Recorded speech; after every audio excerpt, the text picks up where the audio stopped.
Okay, welcome to another episode of Curse of Fey. And in last week, is it last week? Last couple of weeks ago, whenever it was that we last played, we ended the session having met several new people. Oh, not several new people, but a few of you have been who may not have had the chance if you've not been to the session, or if conversations have been had by other members of your party when you went around. But we started off the session with the bombshell that the Sahana had woken up in the morning unable to speak and with a tongue that was seemed to be stained black. Her brother Johan, obviously very concerned. The rest of your party all hopefully concerned as well of this. You asked questions. You tried to communicate with her. She was given some parchment and a pen, and was able to communicate that way. Wasn't able to explain exactly what had happened or why. It seemed that she had just gone to bed and woken up in this condition, and does not know what can be done. Moira, although the player was not here, we sort of guided you a little bit, thinking that you would be a healer, and so would have attempted to try and find out what was going on. Regular healing didn't seem to do anything. And Tisfin, with your divine power, you were able to ascertain that there was no poison that was causing this issue, but there did seem to be some connection to maybe the bite that Sahana had sustained from this creature that was called the Chernobog. I believe they mentioned that to you. A bear-like creature that had bitten her multiple times in the past. And you saw a kind of a black vein, I think, sort of throb in her arm, which kind of alluded to this. Wondering if there may be some kind of potion or tincture that could be used in order to cure Sahana. I think it was the normal crew of Tisfin, Moira, and Amros who headed off to talk to the local apothecary, who was going to try and find out if they had any information or any way of curing Sahana from this. I think Sahana also went with you as well. And after briefly talking to Cremini, the owner of the apothecary, it was made clear that she didn't believe she had any cures that could aid in this. There wasn't her. For one thing, her stocks are very low currently.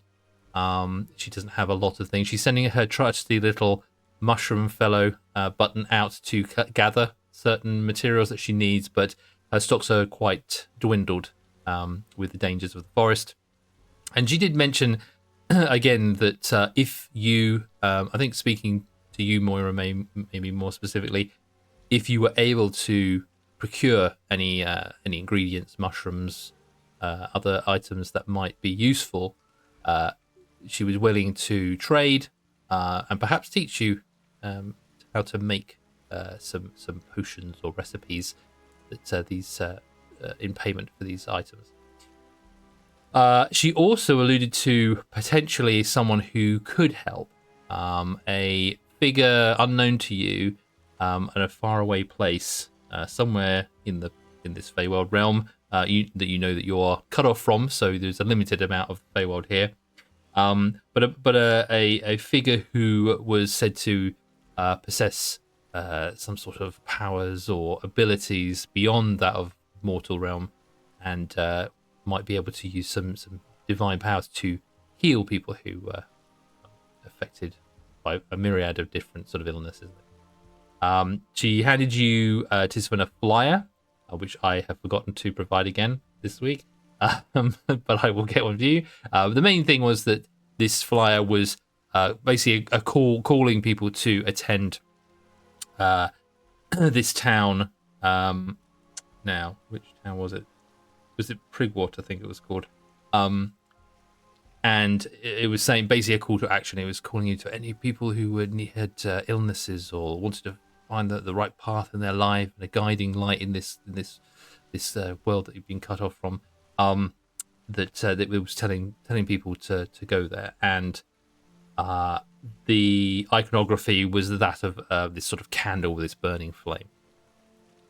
And I will make that poster up for you, or get it finished so that I can give it to you the next time we play. So yeah, remind me about that next week.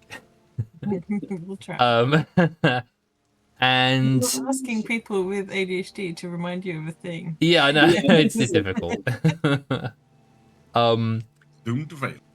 And so I think when in between you finding out that and then trying to return back to the Eristry estate, and in between time, the other members of your party, with Johan, attempted to track or see the last place that he fought the Chernobog.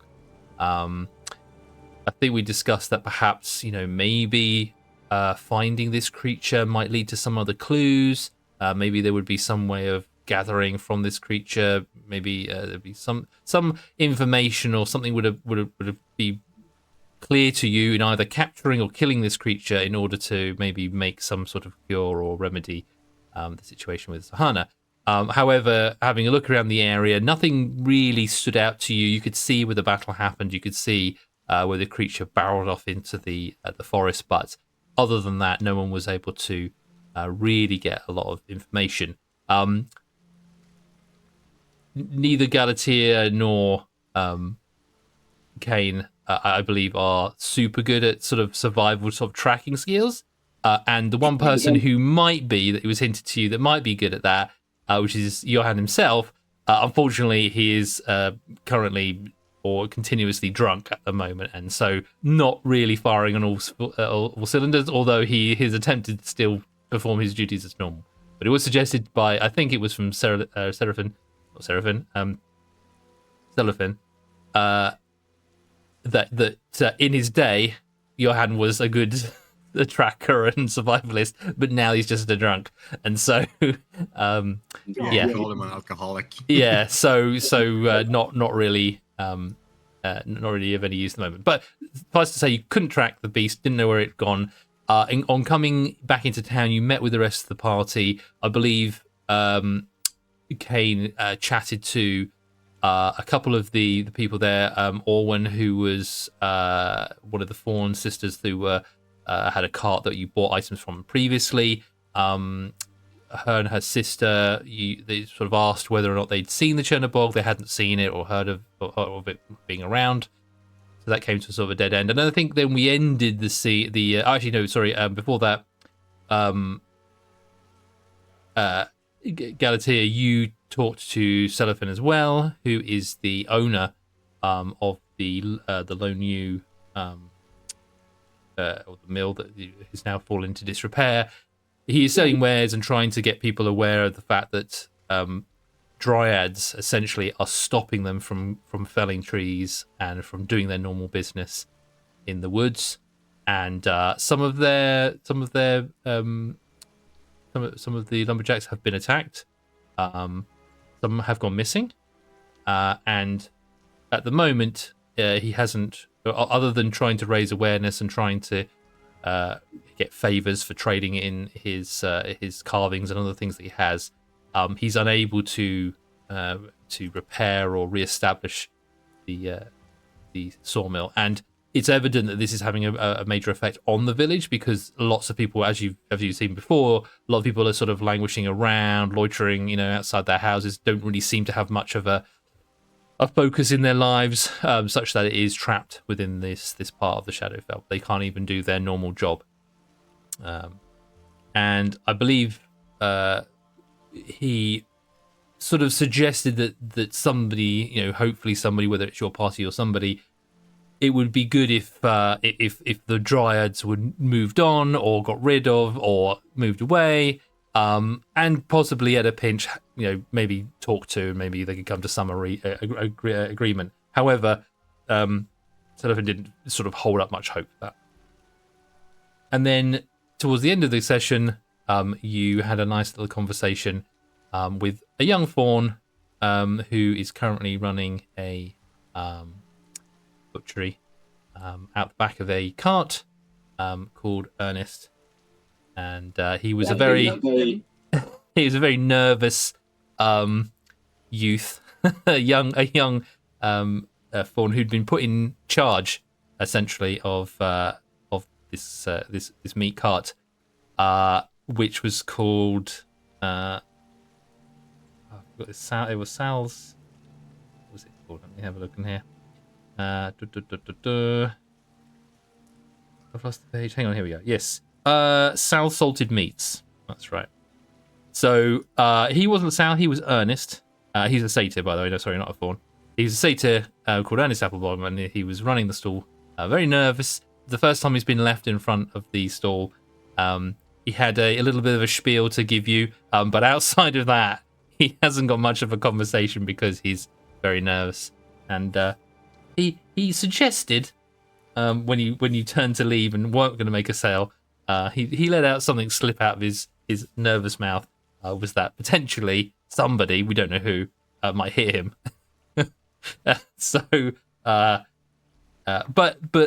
after that was established and you sort of heard that, there was a deep conversation between Kane and Galatea about your general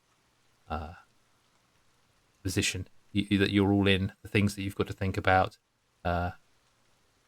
going over some important information before you return to your party, leaving the young satyr in a panic. Yeah.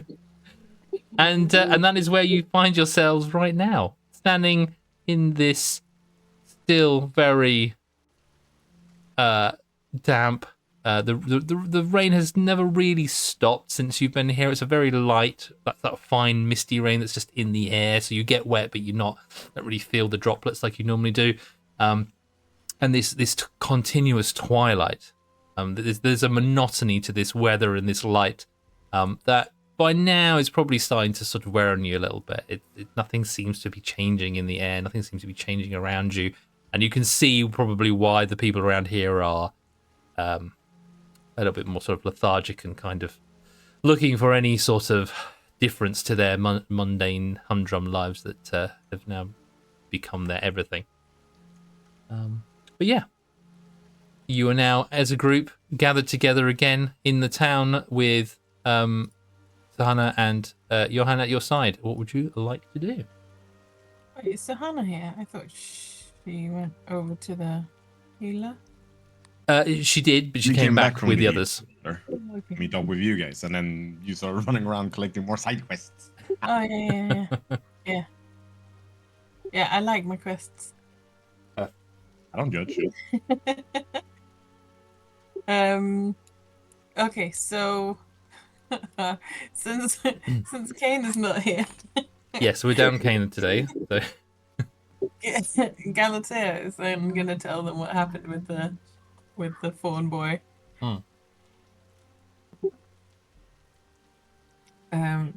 Yeah, saying that he hits me when it came out of him twice. You actually did 4 times when I watched the recap. There's a lot of times he tried to say it under his breath. Really? I missed so much. Well, we mentioned that, and ask everyone what they think we should do. Should we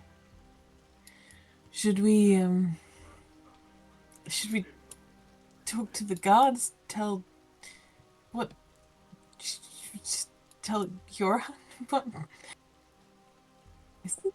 Is he just standing right beside us, or? Johan and Zahana, they're sort of they're standing with you as a group. They're still like in earshot. Okay, well then we'll just. I will just ask, include him in the decision. is this guard actually here, or? Yeah, there's guards. They're like milling about with the people who are there as well. Well, over here. That was kind of why I asked. Yeah. And then we tell everyone. That's the way. Avoid the goods. This is So you fine. got well, We're sorry. the seven of you huddled together in this corner, looking very suspicious. That's fine. Don't be suspicious. Don't be suspicious. Don't be suspicious. Don't be. Don't be suspicious. Don't be suspicious. So, what do we do? How, your hand, how does it work here? How does what work here? If someone's getting hurt, like, how do you deal with it? Who do you talk to? It depends who it is that's getting hurt. It is this boy over here that you say is potentially being hit by his uncle, I guess. Yeah. I can have a word, but it is his family. The boy is not pulling his weight. It's not really my place to discipline his child or tell his uncle that he is not. And the boy, does he seem beaten? Does he seem? Is he black and blue? Does he have broken arms? Galatea frowns and looks over at the born boy. He didn't appear to have any like markings or anything or any obvious bruising or anything like that when you were there. He seemed very nervous, young adolescent, but you didn't notice anything like that. Huh. It. I mean, it could be that he's making this up to get us to buy something. But it's a very serious accusation. I don't want to dismiss it. If you are worried about this, then perhaps that is the best thing to do is to ask the boy or prove that he has been hit, or did he just come out and tell you that he's being hit? Yeah. Then, Well, sort of. Quietly. I mean, I can look into this. Yes, I suppose I can look into it. And I know the Sal. He's fiery in his temperament, but I would not put him past him sort of punishing the boy if he has stepped out of line. I think a lot of the men folk around here would probably do the same to keep their children in line. Galatea frowns. If it is, unless he is just beating him for no reason, or if he is beating him to an excessive amount. I had plenty of clips around the ear when I was growing up. It did nothing wrong to me. As he swigs another gulp from his bottle by his side. Yeah.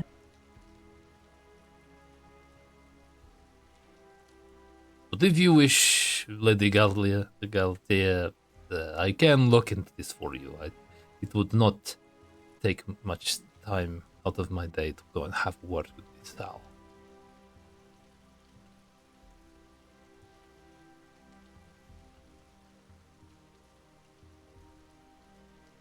Ambrose is actually going to split a short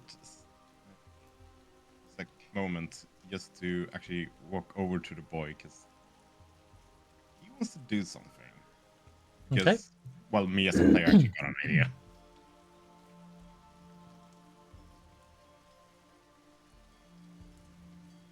It was that kid, right?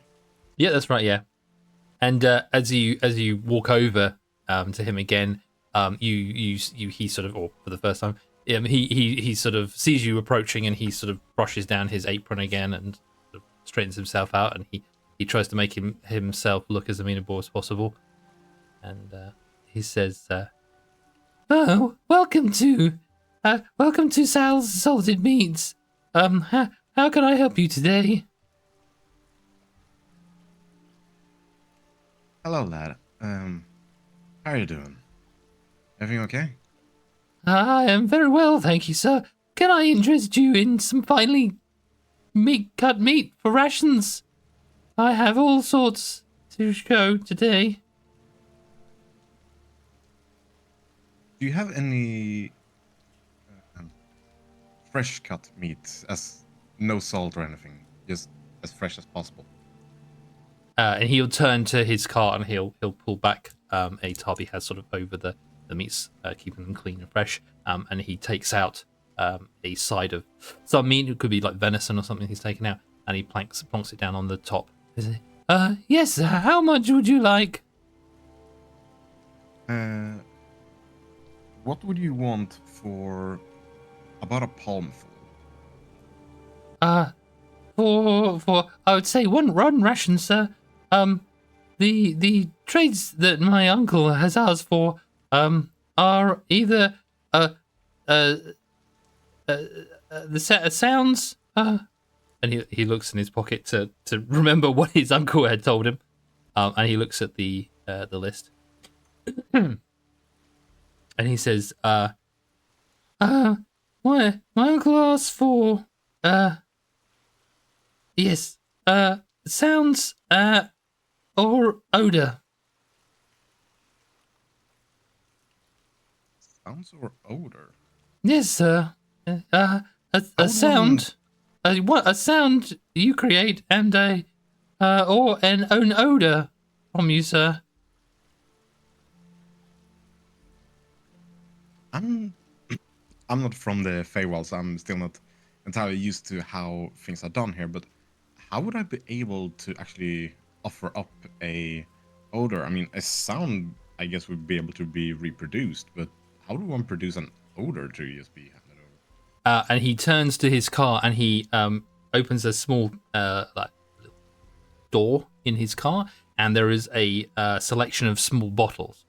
And he takes a bottle out and he uncorks it and he holds it towards you. And he said, if you just tell me the odor, and I can capture it here in this magical bottle, sir. So I just think of an odor that I know of? Oh, you can think or name it, sir.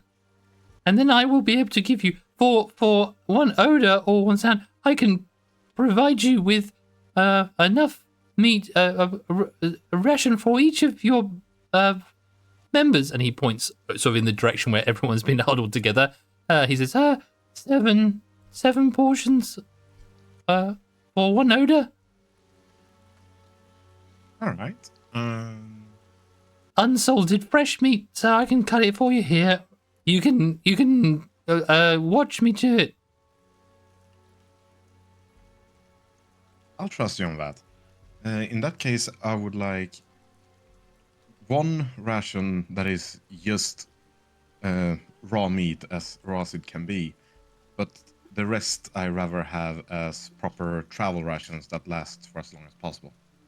That's okay? Yes, sir. I can do that. And so he prepares. He turns around to the meat. He takes out the meat that he had that was like it's unsalted, it's just like fresh, hasn't been salted or seasoned or anything like that. And then he uncovers more meat that has already been salted. Those ones are already kind of collected together and already portioned out. So he starts wrapping those up into sort of portions so that you can they're ready to go.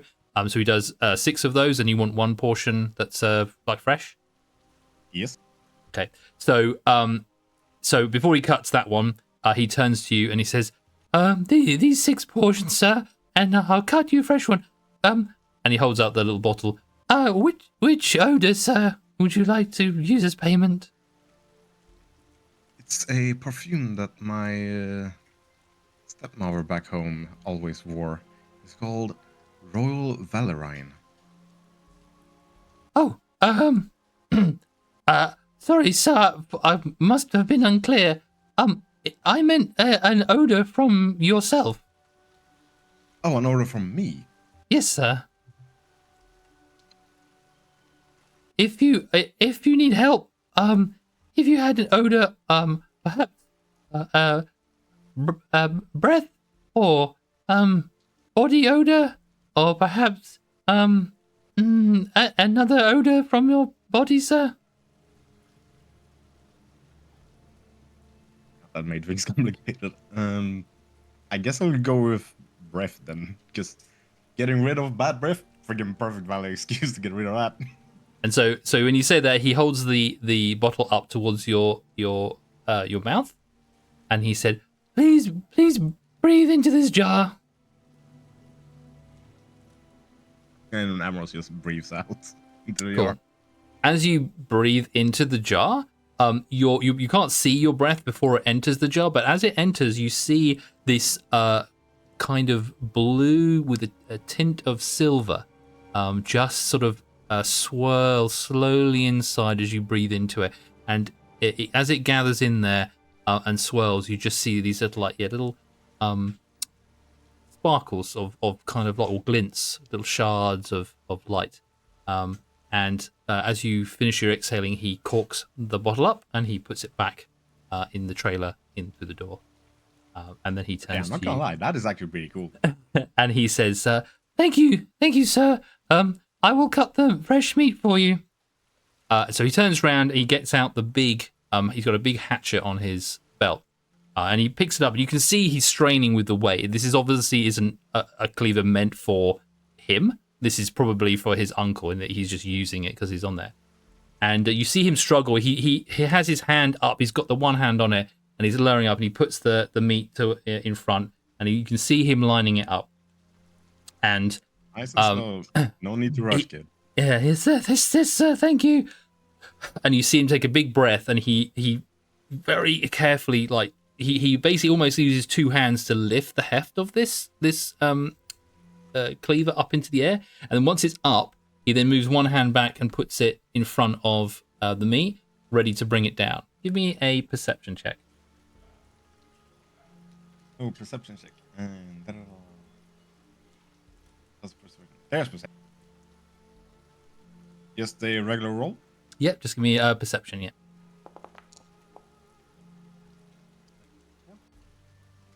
Yeah, 14. 14, perfect. Had one really well. Before he's got the cleaver in the air and he's just lining it up, you notice that his thumb is definitely over where the cleaver is going to come down. Careful, kid. You're about to chop your arm off. Move your hand a little bit. Okay, so you point that out to him, and you just see him tuck his thumb in very quickly. Thank you, There you sir. go. Thank you. I was about to do that.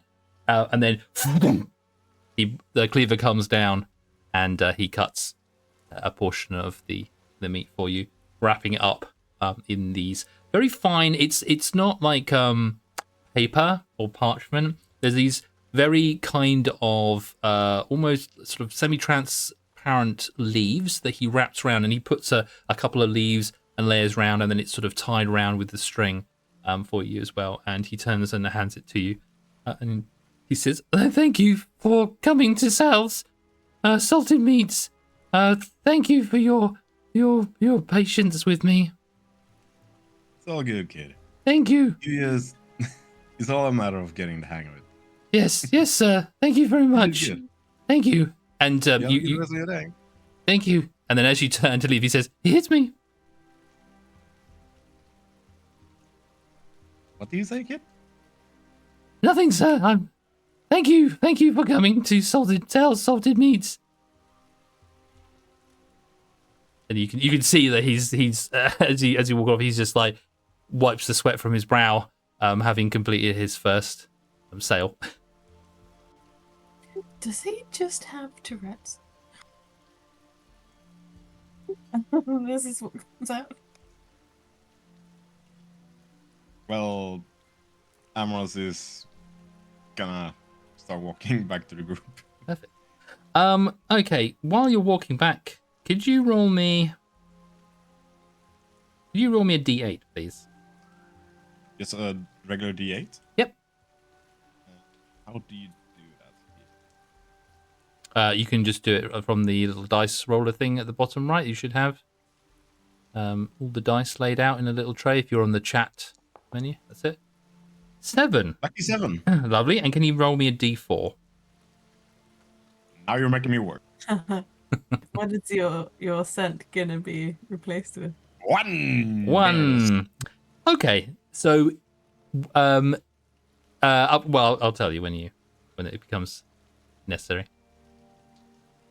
All right. So he waves to you, wipes his brow, and you have acquired 6 rations of salted meat and 1 fresh spicy meat. Yes. And before I write that down, I'm also gonna tell the others that, okay, I can't really tell if the kid is all right. He's definitely nervous, and I did hear him say under his breath something along the lines, "He hits me."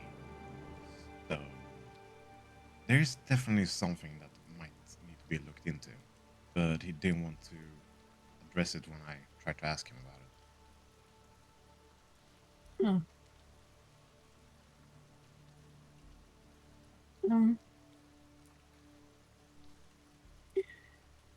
Johan, if we go and look for the creature, would you look into this for us? I can certainly do that. Yes, if you wish me to speak to Sal, I can do this. Yes.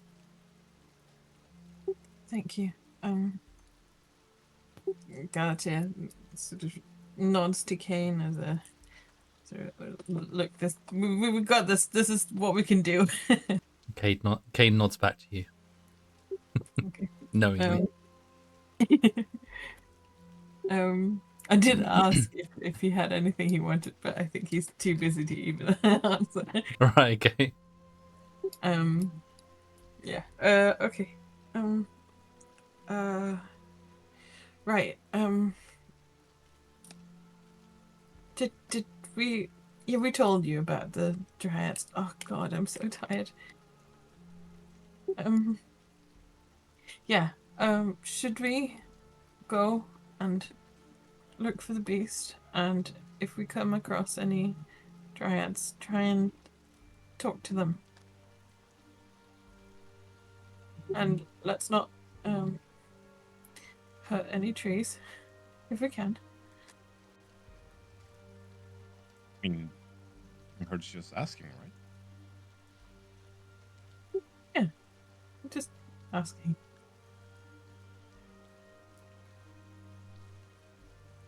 I'm fine with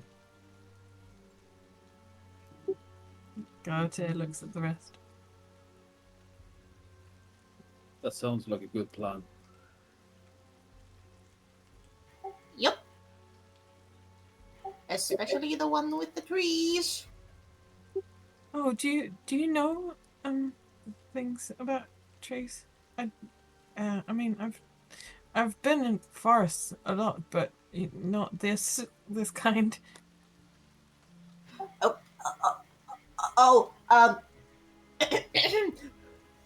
no, these Feywild trees are.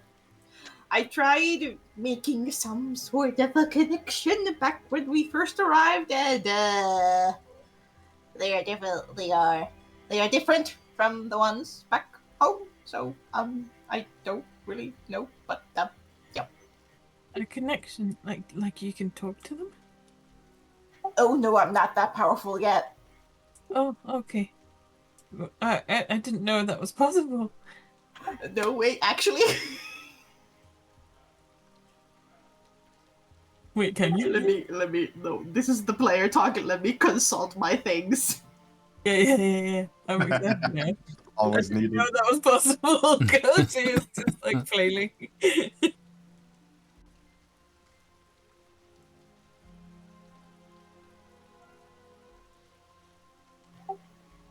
Okay, yeah, no, not yet. I think. I mean, we I tried anyway. Who knows? Maybe. Moira just shrugs. Maybe. I don't know. Well, let's not break any of them in any case. And then I think we should be okay. I hope.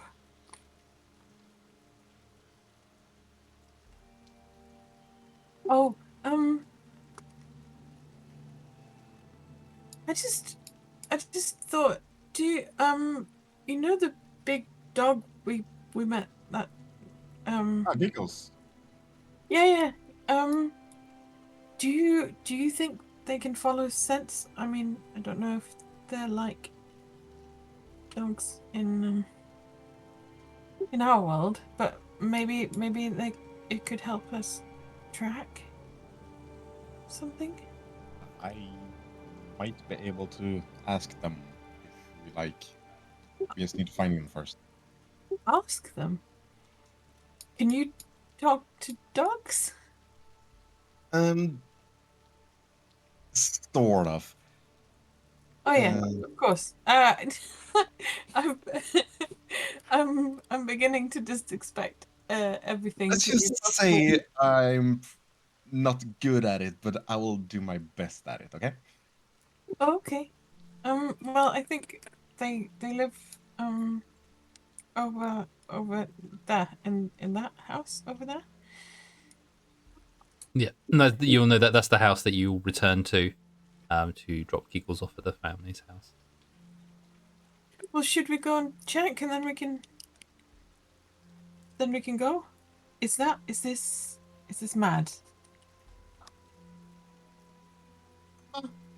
I mean, to us, this whole place is low-key mad, so no offense looking at Johan and his sister. It's just... We're not used to how the Feywild works, and being trapped here kind of throws me off. Yes, well, I can understand that outsiders coming into this land for the first time is probably very difficult for you. I would say, I think your plan holds merit, Galatea.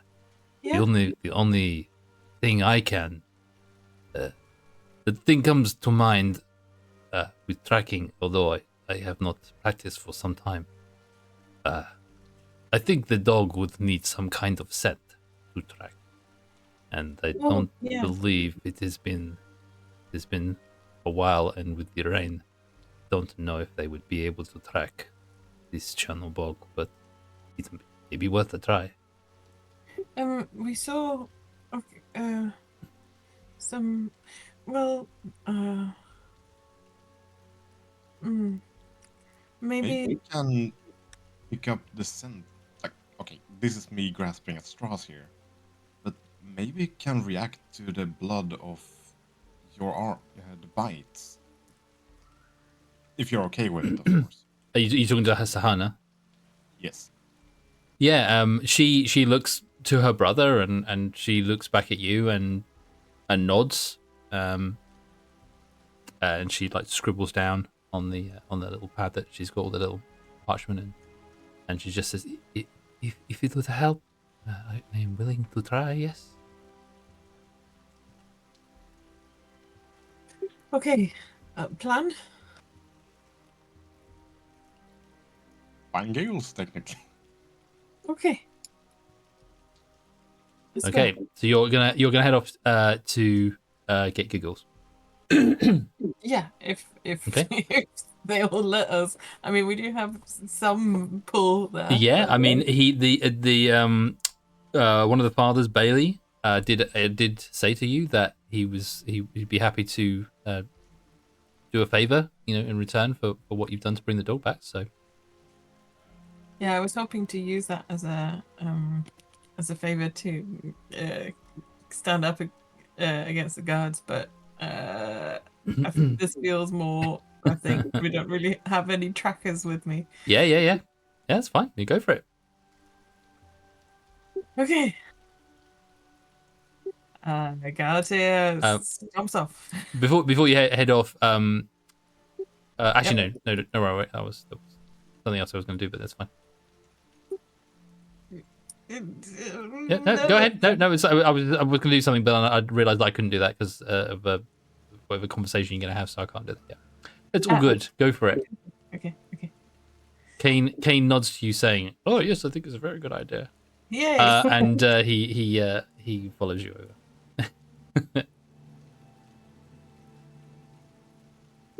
I like Kane just agreeing with me. Yeah.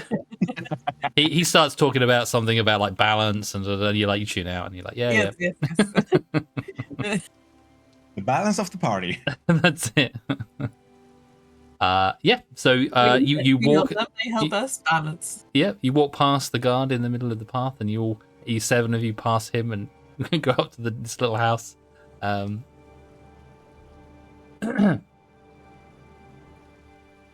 Yeah, Galatea is just pretending the guards are not there. Yeah, I mean, to be honest, they're standing there. They're not really interacting. They just seem to be keeping an eye out, in case I guess anything happens, or for the majority of the people in the village, they know that the guard are there to protect them from things like the Chernobog, and so them standing around, for some people at least, it is a source of comfort, the fact that they are there and guarding and being protected while they're doing their normal day-to-day routine. Yeah, I mean, this is what Galatea would normally do, just pretend the guards aren't there. Yeah. Because otherwise they might look at her. Of course, yes. Don't look at me. But yeah, you arrive outside the little cottage.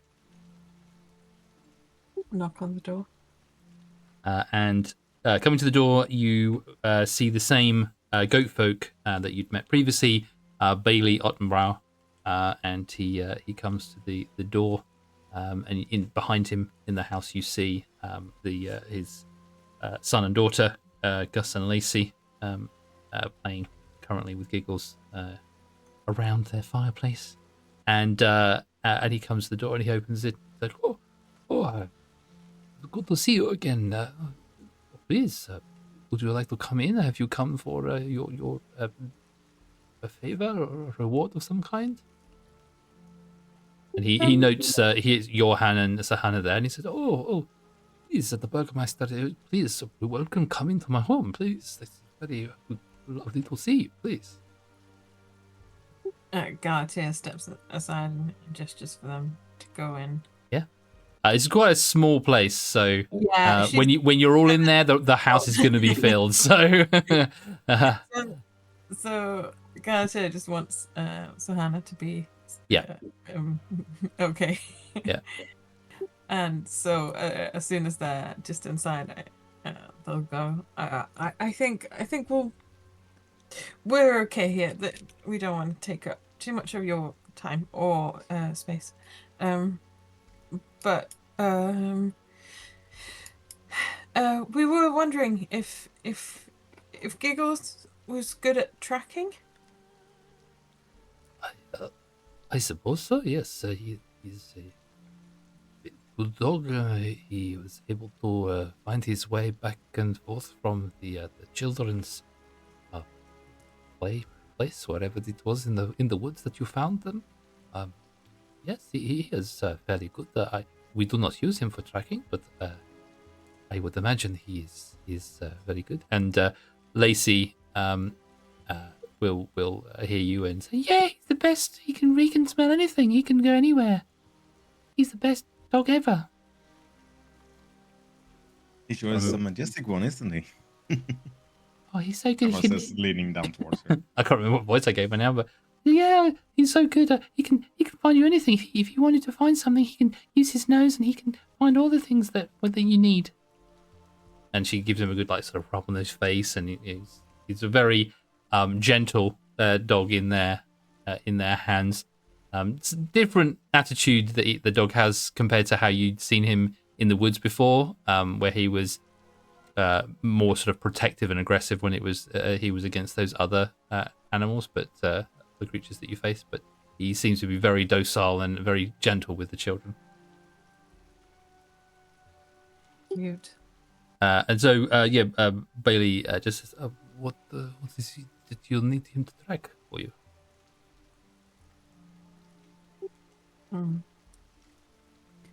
Oh, we will. We're looking for this big creature.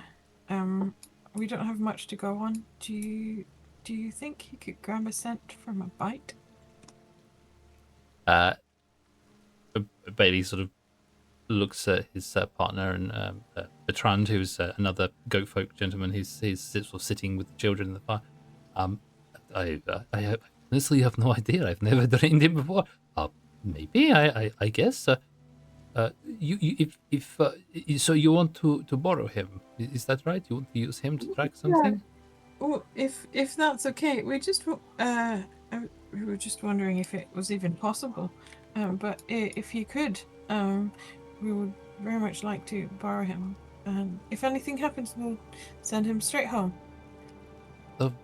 I'm sure that Lacey, is this all right? Do you mind these people borrowing Giggles for a little time? And she sort of looks up at you with a big smile, and she says, "Oh yes, yeah, you found my Giggles, and you can borrow him. But please keep him safe though, and bring him back to me." No, of course, we kept him safe before. She goes to the side where she picks up this pink long pink leash that she had on the side, and she goes up to him and she sort of clips it onto this collar that he wears, a sort of pinkish collar with a little plate with his name on the front of it, and she sort of hooks it up, and then she walks up to you and then holds up the lead to your hand. Yeah, be good, Giggles. And she hands you the lead. Yeah, Galatea takes it and then hands it straight over to Amros. Oh, they got it. I think you'll go better at this, right? We'll see how this goes at least. Okay. I've actually never walked a dog. I've been around dogs, but I've never actually walked one. Well, this isn't so much dog, so we're good, right? And Giggles is good, so it should be fine. Well, do we want to do this here or somewhere else?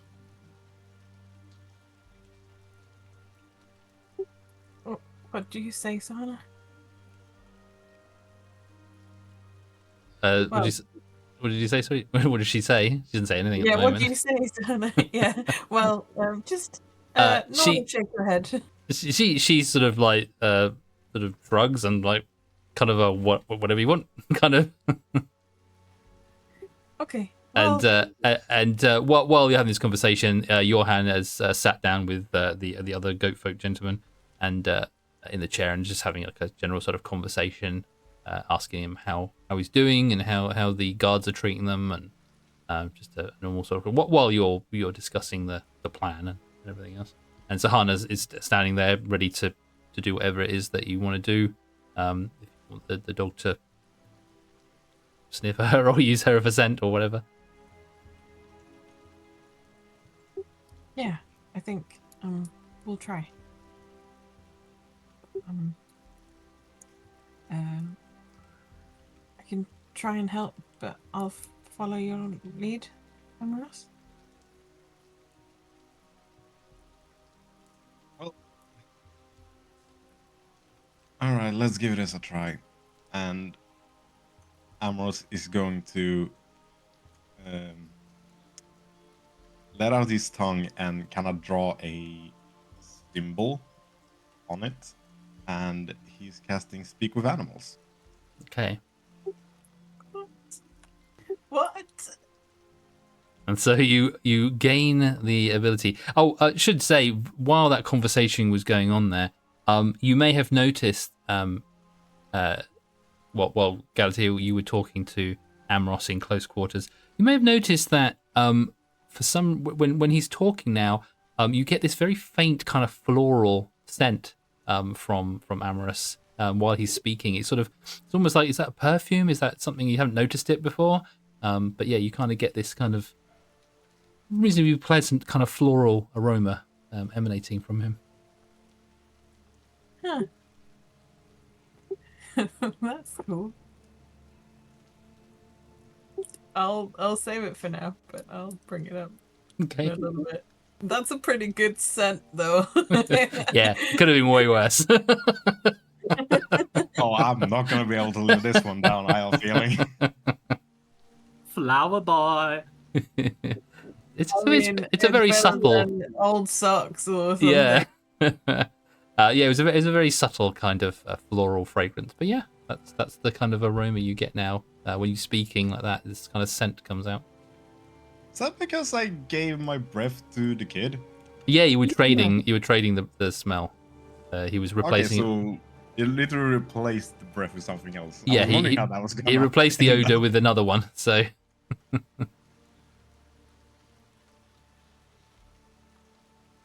But yeah, so you cast this speak with animals, and you're able to now comprehend and verbally communicate with the beasts for what's the duration? 10 minutes, from if I read it right. Okay. At least in. Well, I looked it up on Roll20 as well, and it said 10 minutes, but I don't see it in the text in the chat. That's the strange part. Yeah, it'll probably be in the full text in your own inventory, I would imagine. Yes, let me just double check before I actually say anything. I think maybe it's 10 minutes to cast it. Yeah. Okay. Duration 10 minutes. All right. So the next 10 minutes, you are able to perceive and understand animals. Giggles, can you understand what I'm saying right now? I sure can. Scooby-Doo! My name's Giggles. It's Scooby. I was not ready for that. We're the Scooby Gang. Are we gonna be friends now? Sounds like Scooby's southern cousin. Yeah. It's like the dog from Up. Yeah. Oh yeah. There. Okay, focus. Yes, 10 minutes. You go. You got this. Okay. I need you to try to track something for us. And I might have another favor to ask of you if you're willing. I need you to sniff Sahana's arm. She has a bite on it, and we're trying to find, or at least track, the creature that bit her. Are you able to do that for us? Oh yeah, I can do that for you. No worries. I'm good at tracking stuff. And he. I was gonna say, if he bolts towards her, Amorous is just gonna be janked off his feet because he's not used to this. Yeah, he'll just wander over to Sahana, and Sahana can't hear any of this, but she sees him come down and giggles. He's sniffing around like that, and she sort of bends down and she pulls back the sleeve of her clothes and exposes where the wound was on her arm, and he takes a good old sniff. When he's sort of nipping around there, he seems to kind of take it all in and sniff, and you notice on the arm again there's this sort of like little pulse of black that sort of runs through the vein for a moment, and then it's kind of gone again. And after he's sort of sniffed the arm for a little while, he turns back to you, Amorous, and says, "Okie dokie, yeah, I can track that. Perfect. Smells like a big beast guy." What is he saying? He's saying he can track it, and it smells like a big beast guy. Oh, You take that however you like it. can you ask? Sorry, can he understand me? Or I can I don't know translate, how this I works. think. Um, can uh can you do you know the beast? Have you seen it before? Do you know of this creature? Have you seen it before? I don't know the creature at all, no. Smells more like a fiend, if I was to say. Uh, he's saying that he has not met it before, but it smells like a fiend. Oh. Okay. Right. Well, that explains the curse element, I guess. And he'll Yeah, you notice that he starts putting his nose to the ground and sniffing, and he sort of heads towards the door. Oh yeah, we should go. Johan, Sahana, are you okay? Oh. He gets up from the chair that he's sitting in and says goodbye to Bertrand and says, if do you want us to come with you, or is this something that you are going to do on your own? Oh, I think we can probably handle this if you handle the other thing and look out for Sahana.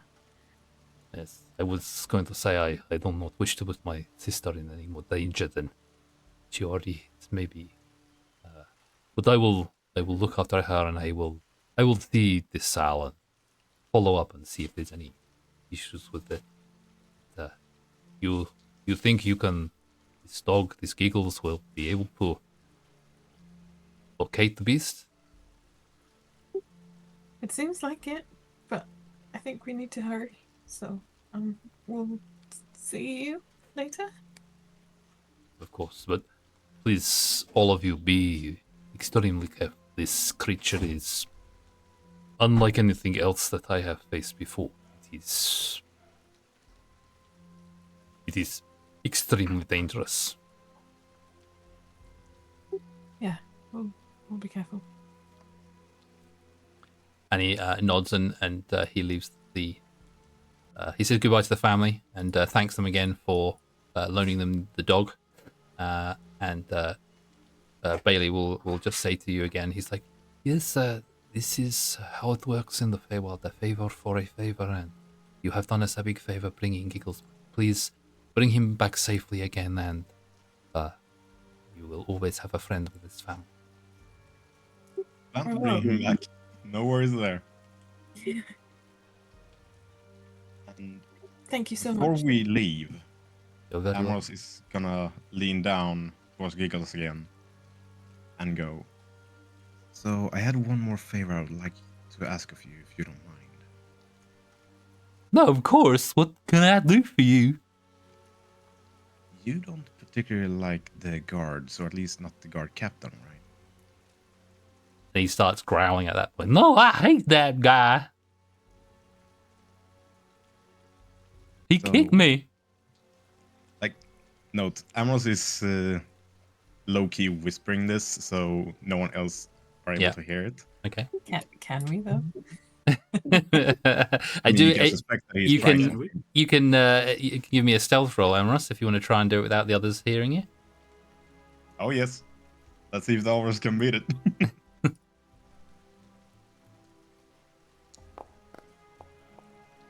Not too high. 12. 12. Okay, then if you are listening in, Galatea, or anyone standing around wants to give me a perception check, they can see if they can hear what you just said. Yes, I can. Moira is not listening in. All right. So Galatea, Moira, and I'm gonna say Kane's not bothered either. Don't really hear you, but Tisfan, you standing behind Amoros probably. You hear exactly what he says. The ones that I mainly didn't want to hear it was actually the family. Oh, the or family. anyone else. Ah, okay, yeah. No, Like, that I'll was the say main goal, to avoid that. yes, yeah. They, I don't think if the family would have. If you'd have left the building and you've got Giggles with you, I don't think they would have heard you anyway. So we were thinking of potentially overthrowing them, potentially chasing them out, but we wouldn't be able to do it alone.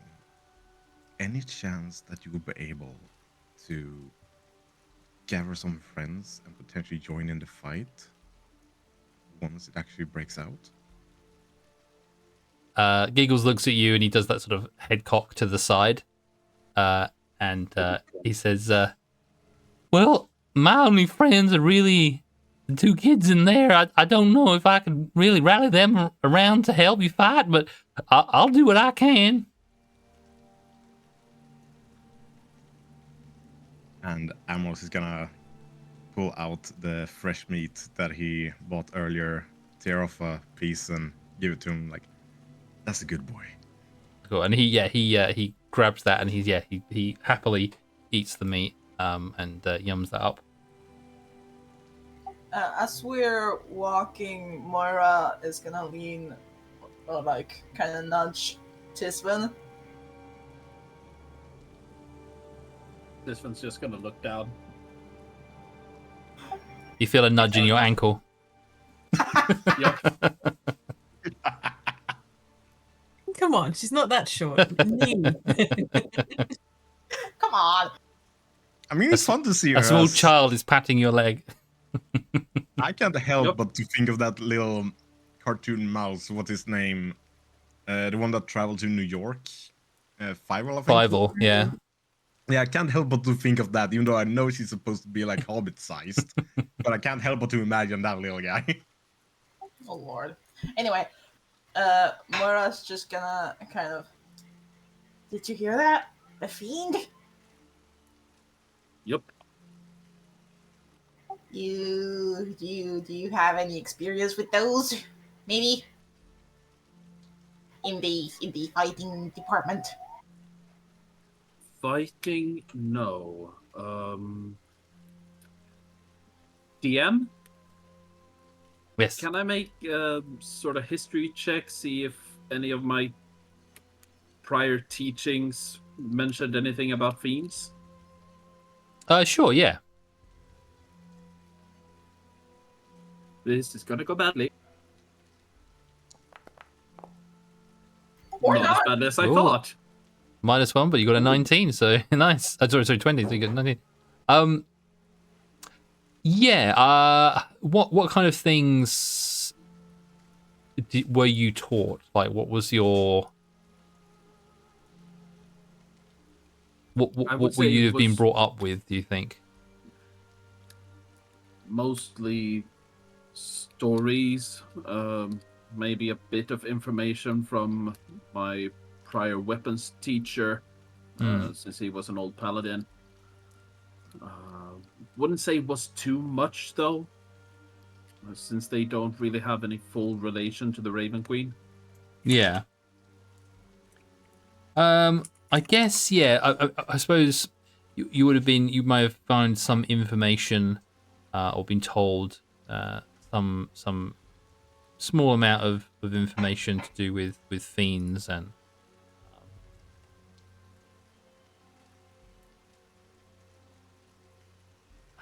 I think what kind of information you would have what you would have been given about them.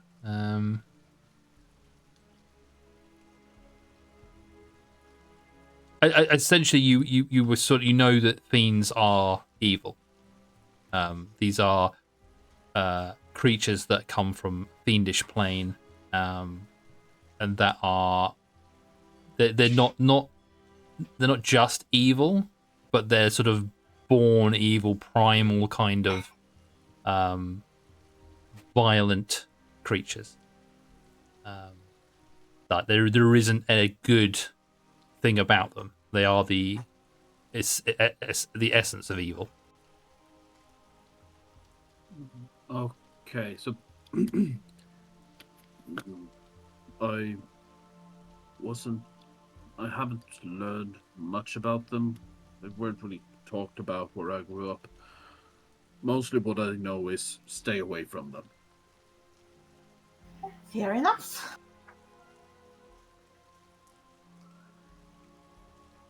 Yeah, as a paladin, you know fiends would be like your nemesis. It would be like, these are the things that are the very source of evil in our world, and it's a paladin's job to destroy them. You know, that would be your, as a paladin, that would be your goal. If you were like a devout paladin, you would seek these things out to destroy them, to keep them. There would be no conversation or, you know, or maybe we can talk them round. This is something that just needs to be defeated. Yup.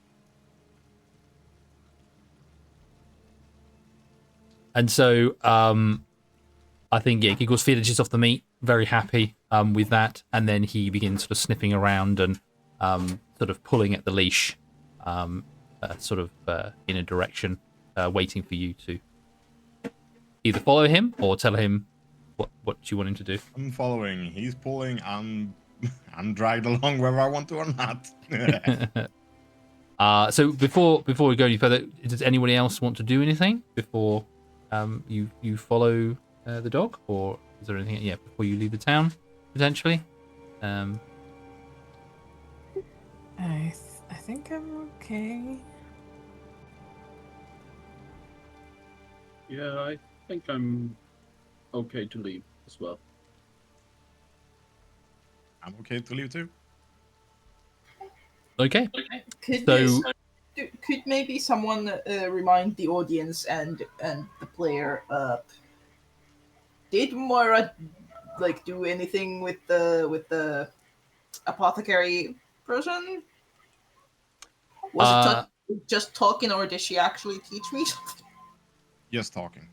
You didn't get taught anything at that time, at least.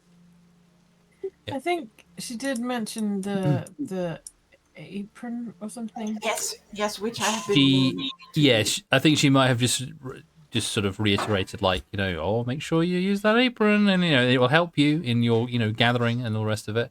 But essentially, yeah, she would just sort of made it clear that for you particularly, Moira having an interest and asking about the apothecary and stuff before, about gathering items and you know, helping her restock her supplies, and maybe she can teach you some things that will help you in this world, because you'd asked before about, you know, various making things, and she said she can offer to make you things in payment, or she can teach you stuff as well. So essentially the apron that she gave you is I can't remember, I think it gave you the details for it. If not, I can give them to you again. But it essentially allows I can you. have them somewhere, yes. Yeah, it'll help you in gathering and finding information out about stuff. But yeah, so the Giggles will start to pull you, Amoros, and lead you off in the direction of the Eristry estate. And it doesn't take very long. And both Sahana and Johan bid you farewell. And Johan and Sahana, they both decide to go off and to maybe chat with Sal, wherever they are located, and to have a conversation, see what's going on. But essentially, they're going to stay behind, and Johan will look after Sahana while you're gone.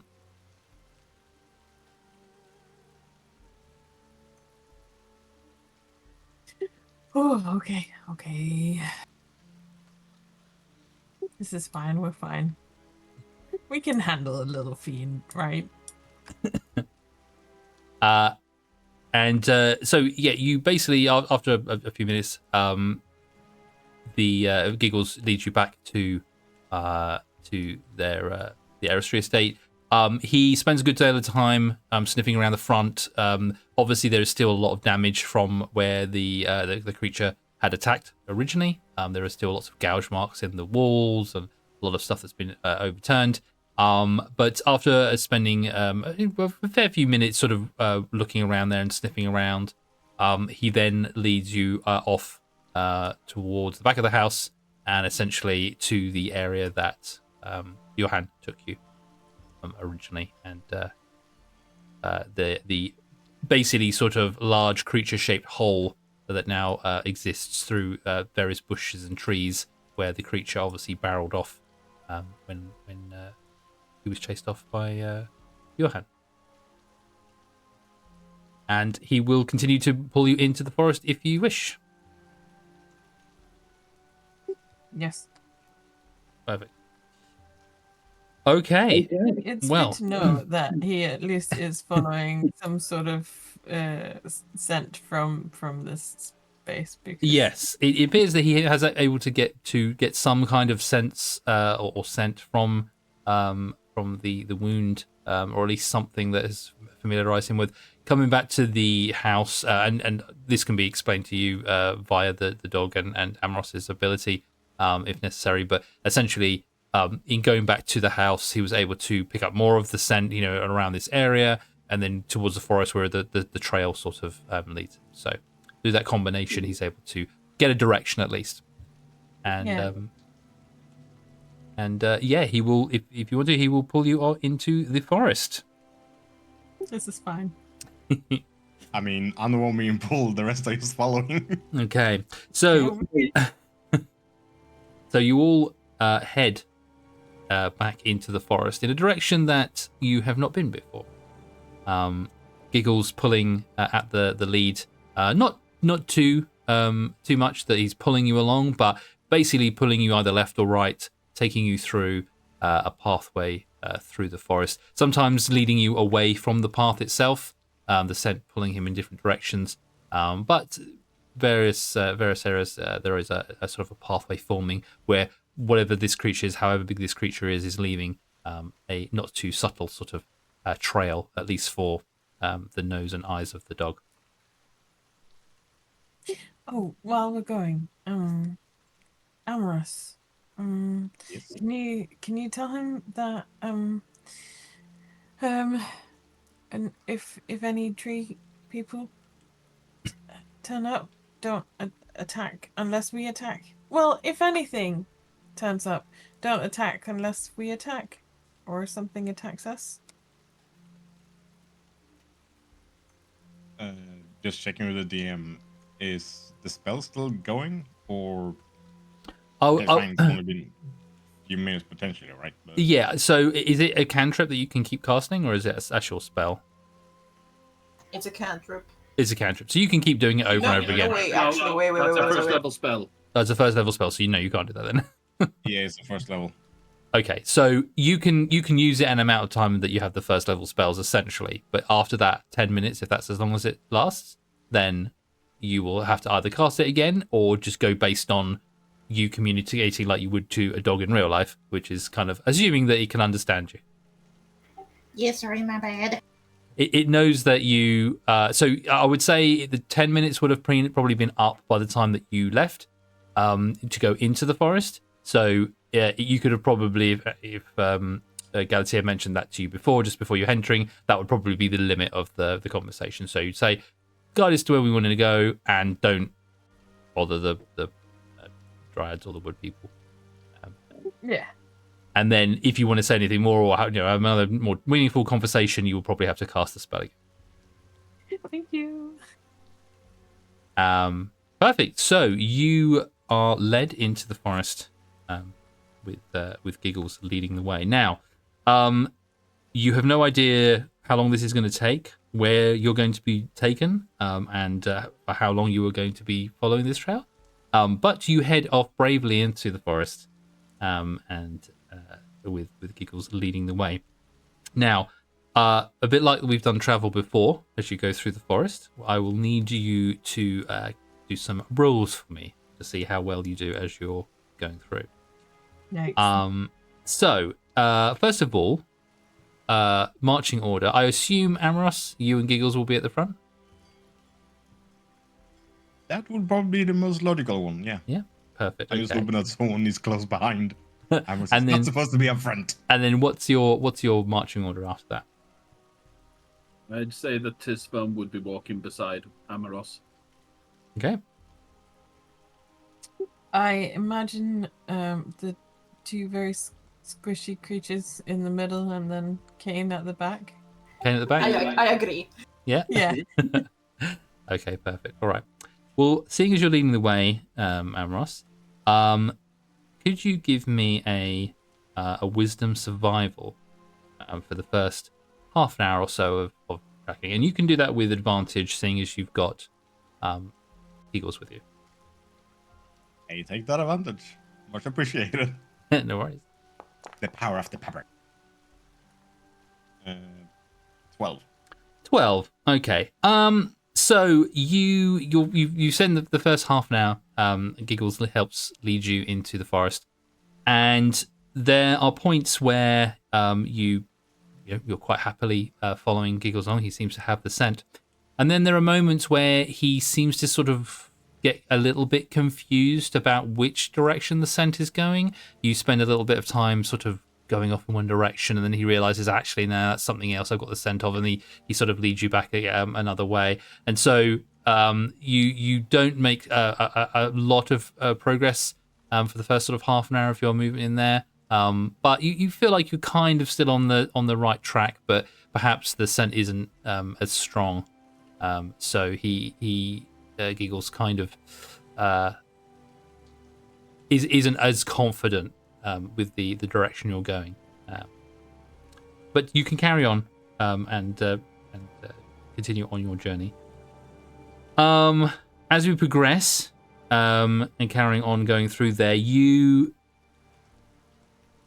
can come to a sort of a more open area of the forest, and the scent that Giggles is getting once again kind of starts to waver, and you're not as sure that you've come the right way.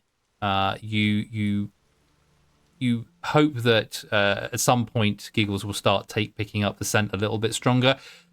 He seems to be still giving you a direction, but unfortunately he leads you down one path where you come into an area where there are 3 large violet mushrooms.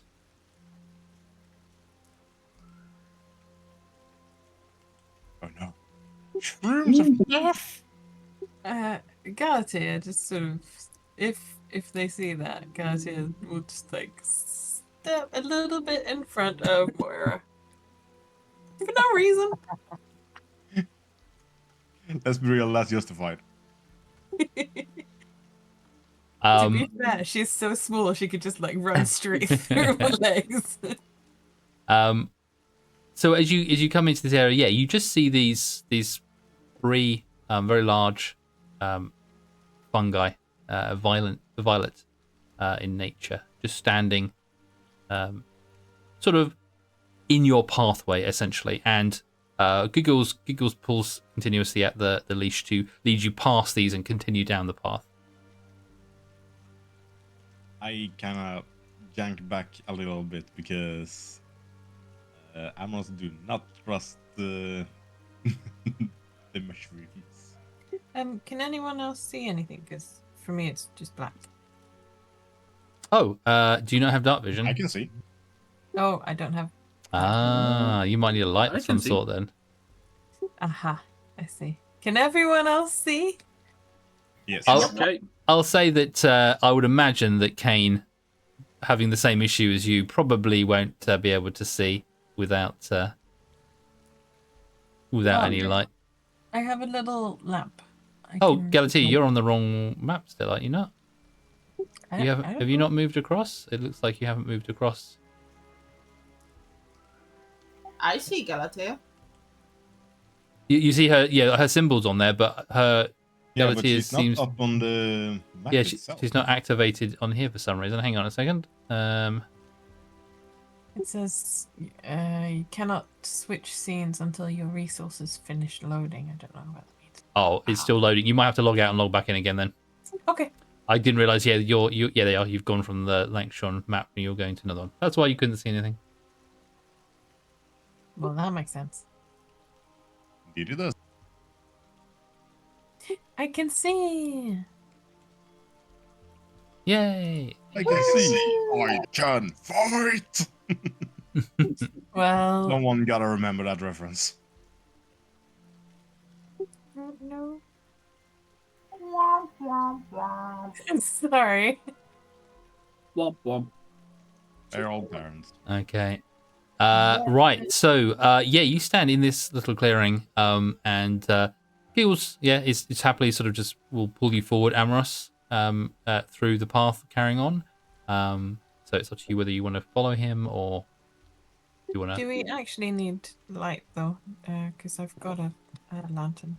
I mean, it's not dark at the moment. It's not nighttime or anything like that. I'll save it then. Yeah, I mean, it will get it's dim lighting in the because it's this continuous twilight, but it's not like pitch black or anything at the moment. Cool.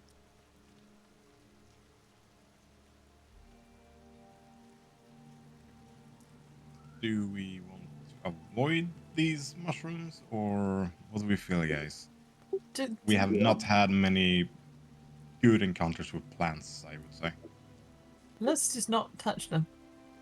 I'd say try to avoid them as best as we can.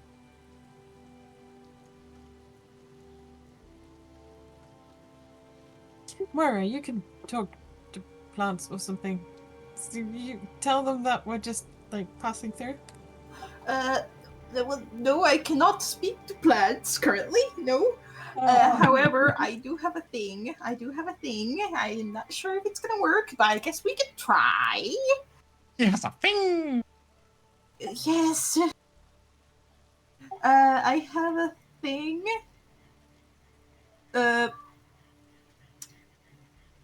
Channel divinity, charm animals and plants. Okay. I mean, do we need to charm them yet? Well, I just figured like charm them so that they could let us pass Oh, or something. or help us? As an action, you present your holy symbol and invoke the name of your deity. Each beast or plant creature that can see you within 30 feet of you must make a wisdom saving throw. Okay. And this is how we know that these are blind. I think it's not around the corner. If the creature fails its saving throw, it is charmed by you for 1 minute or until it takes damage. While it is charmed by you, it is friendly to you and other creatures you designate. Cool. Okay then. So you're gonna cast that on Channel divinity. perfect. Wild mother. So each beast or plant creature that you can see within 30 feet. Perfect.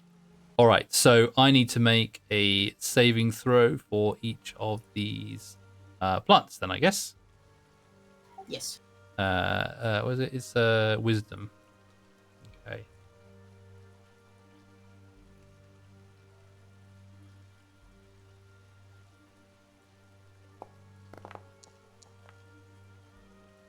Oh, it's got a -4, so it's 11. So it didn't. So that one. Okay, let's do this one.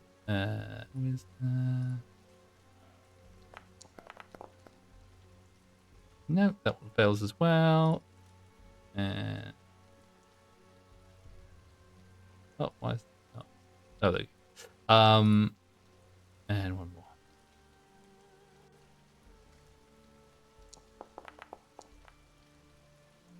A 12. So that one on the right succeeds.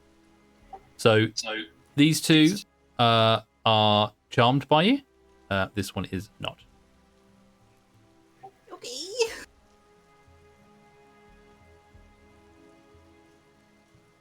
Well. And what is your holy symbol that you present to these shrooms? It is my holy symbol of the Wild Mother. And what does that look like? Good question. I just had to pick one last week in the other game, and I was like, I don't know, a holy symbol? Do they have to have a shape? Oh, I guess they No, do. just if you had one, I was interested to know what it looked like. But if not, that's fine. We can move okay. on. Okay. It looks like a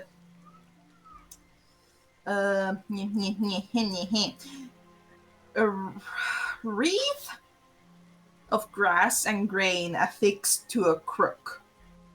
Okay, cool. So as you hold that up and you channel your divine power from the Wild Mother, the two, all of the mushrooms continue to be mushrooms. Well, And you feel that the two, because I guess you can tell the two mushrooms on the left, on the center and the left, appear to be more pleasantly mushroom than the one on the right. But they're all mushrooms, so it's difficult to tell, I guess. Yay, the mushrooms. well, I would say that the two on the left, it worked. Not so sure about the one on the right. So I guess be careful. Okay, we'll go left. Oh, to the left. Gotcha. To the left, to the left. Everything you own is to the box to the left. You're so good at this. No, I'm not. Cool. Yeah, So you she was continue talking to Moira, but okay. Cool. So you go past the walking around the mushrooms. The mushrooms continue to be mushroomy and sit there. And you walk past, and Giggles continues to lead you on through the area, and you pass beyond and continue your journey. Whoop whoop. Yay, we succeeded! Perfect. So, Now, we'll assume that they were gonna eat them, and Moira saved them. yeah, it could be. Or they could Yeah. have been some kind of magic mushrooms that you could have collected, but it's fine. They're charmed by you now, so those little mushrooms, they're gone.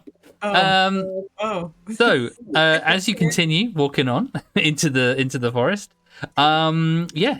you continue your journey. Now, let's have somebody else do a wisdom survival, shall we? Who's next in line? Well, that would be Tisford. Would you like to give me a wisdom survival to see how well we're tracking going through the... Perhaps you take it in turns, having a go on the leash with Giggles. Found that? This one? With the You want to drag the dog? Or the dog dragging you? normal or advanced? If you're gonna take the lead from Amoros, then you can have advantage on the roll.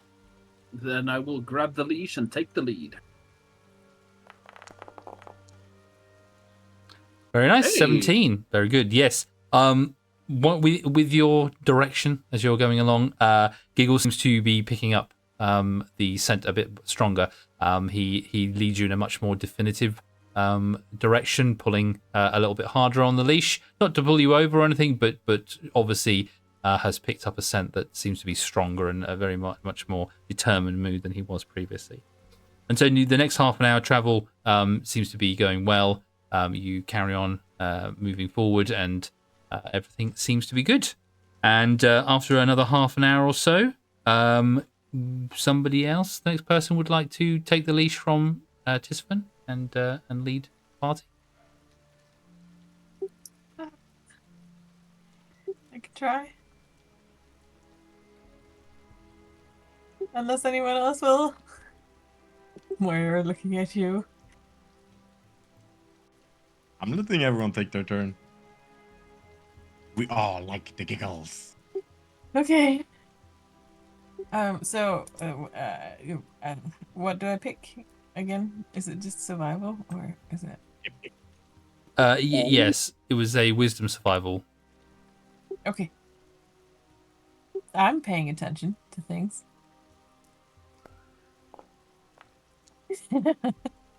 Yay! Did you take the lead? Or lead? Yeah, if you took the leash and have the Giggles with you, then you have advantage, so you can roll again. Oh, right, okay.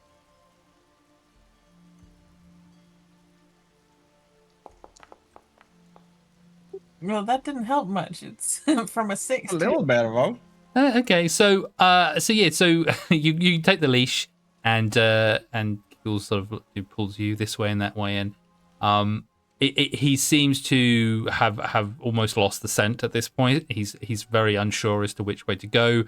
He pulls you in one direction, then pulls you back again another way. You spend your sort of half an hour of your go with the leash, kind of walking around in a circle. You don't really make too much progress on that evening. And after you've been traveling, say another half an hour or so, you start to think that you're sort of backtracking on yourself. You sort of come back to an area that I think this looks very familiar. You begin to think, Galatea, that perhaps you might be better somebody else take the reins for a little bit. Yeah, I don't think I'm any good at this. Maybe someone else can try. Moira takes the lead. Like, how big is the dog? Oh, he's quite big. He's also very fond of mice, I believe, was the thing I described him as. Shit. This is I remember that too. Moira's just like, well, we're just gonna see who leads who, I guess. Yeah. So you grab the leash, and if you want to give me a wisdom survival check with advantage, seeing as you've got the leash. 11, okay. That is So, a 9 times 2. Yeah. Okay, so you grab the leash, and you see if you can fare better with Giggles going through. You're not sort of sure if Giggles has kind of lost the scent completely, or whether he is more interested in the scent coming from you, Moira. He does sort of turn his face to you and sort of try and lick your face a few times like that. He seems to be very interested in you, and maybe not quite as focused as he was before. But you travel for again another half an hour or so, and you get to a point where you really feel like you're going down the wrong path. You're not really sure where it is that you are. You don't really know if you're heading north, south, east, west. Giggles seems to have kind of lost the scent completely and is not sure, but still trying to be helpful and leading you in the direction. As you continue to delve deeper into the forest, you notice the odd noises starting to stir up, sort of in the distance, deeper into the forest. And then just as suddenly, there's this eerie silence of nothing. The woods themselves appear to change as you get closer, as you continue proceeding in the direction that Giggles is taking you. And the trees themselves seem to change from the normal kind of the sort of gentle sort of violets and pinks of these trees that were very unusual to you when you first arrived here. But now they seem to change in color as you proceed into some more familiar sort of browns and oranges, almost golden in some places. And the forest takes on a more of a sort of summer's end feeling. It feels like warmer as you proceed. The tangled briar that you have seen before throughout the forest as you've been going, you see it sort of entangled between the trees and the thorns on it that you're used to. But now you start to see, as you go deeper into the forest, these more bloated sort of blooms that hang from the twisted briar, sort of engorged with some sort of like maybe liquid of some sort or something inside them. And they just sort of hang from these vines in briars in different areas. And the air starts to get this sort of thick, heady scent around you.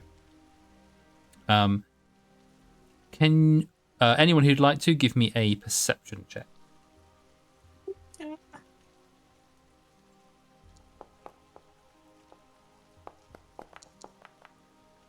Hey, daisies. Okay, so who have we got here? We got Moira 11, Tisfan 12, Amaros 11, and Galatea 14. Okay, so Galatea and Tisfan. you begin to hear whispers around you in the trees. Inside. But when you turn to look, you don't see any mouths. You just see trees. Amaros and Moira, you are oblivious to this.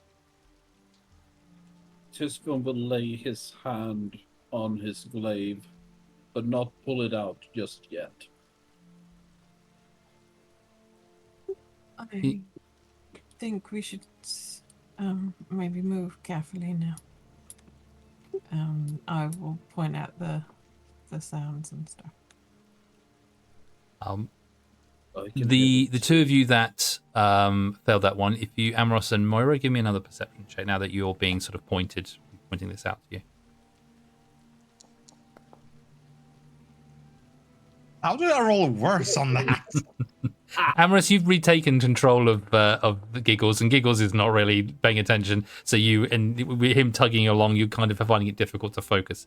Moira, your heightened senses are now being focused by the other two pointing these things out. And as you turn around and look and try and listen out for this voice, you become aware of eyes blinking between the trees. That disappear as soon as you try to focus on them to see what they are. You just sort of see them out your peripheral. And then all of you high above in the canopy, you hear skittering backwards and forth of creatures too high up in the canopy to be able to distinguish, but just leaping backwards and forwards. The wooded area... Go on. I see eyes in the trees. Okay. These be the dryads that the man spoke about? I sort of hope so. You continue walking in the direction that Giggles pulls you. But as you continue, you realize that the woodland area is starting to become more dense and it's harder to traverse than it has been before. The terrain becomes quite difficult to move and it slows you down.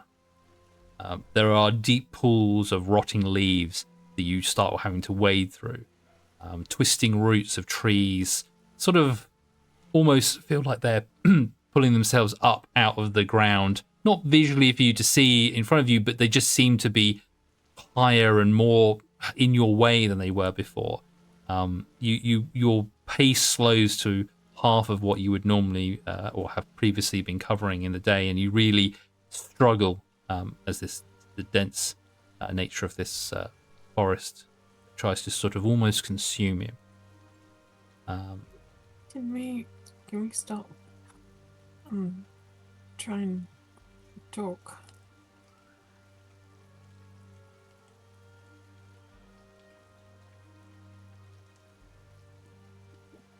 That You guys. sounds like a good idea.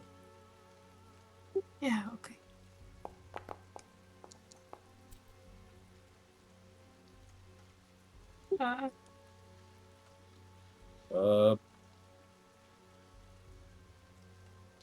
What the giggle check for?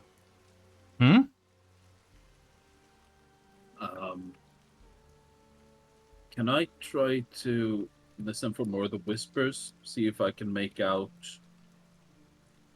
any words, sentences in the whispers? Sure, yeah. If you want to try and try and listen in and see if you can pick up any more voices. Yeah, give me another perception. Any of you can give me a perception check if you like. You're a bit more on high alert, having been looking round and being Lord. Okay. All right. I've gone 10, 8, now 7. Okay. As you stand in this sort of more densely sort of packed trees and that as well, you find it difficult to focus yourselves. You feel the oppression of this sort of as I said, this sort of closeness of the trees that you as you've been progressing. It's harder to move. The air is thicker. It's getting quite heavy on your chest, breathing and stuff in here as well. You're slightly disorientated. not to a degree that's stopping you from functioning as normal, but you just feel almost that claustrophobicness like that, like I want to be out of here now. And even Giggles is sort of turning around in a circle, very unsure of himself. Moira, with your 14, the highest perception out of everyone. Well, in fact, it's not just you, all of you. As you're standing there in this area, suddenly hear this noise.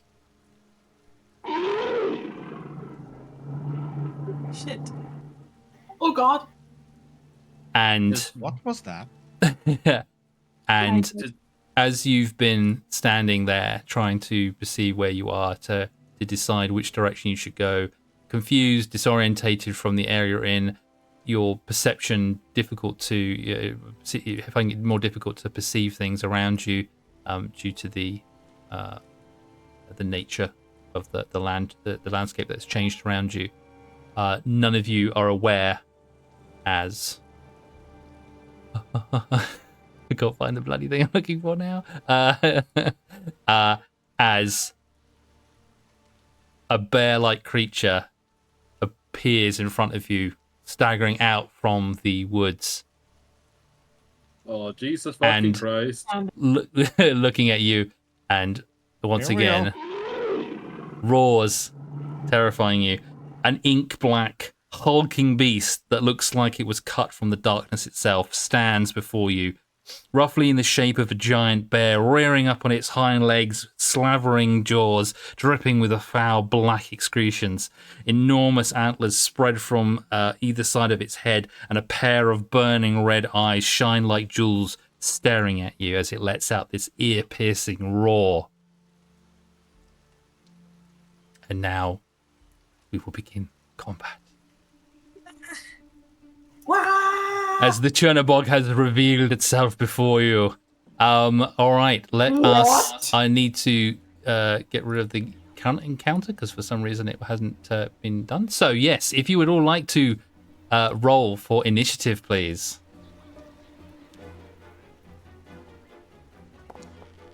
Chat, stop. Fuck, stop typing that in chat. It's knackered.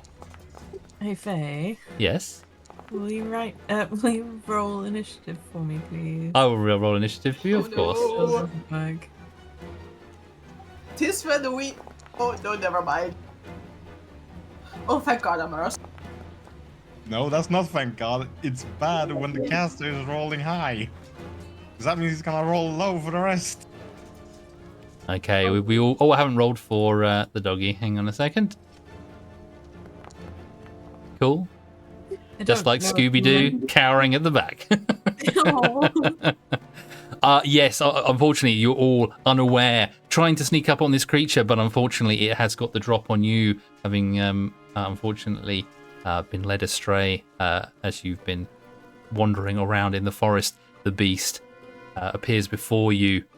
And we will begin combat with Amaros, this nearly 9 feet tall black bear-like creature towers in front of you, sending a shiver down your spine. You see it, they say, this thick black ichor kind of dripping from its jaws as its red eyes burn in front of you. What would you like to do?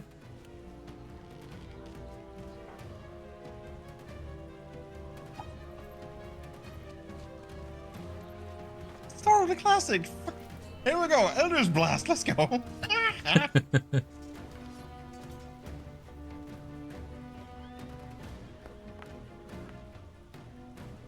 Oh, an 8.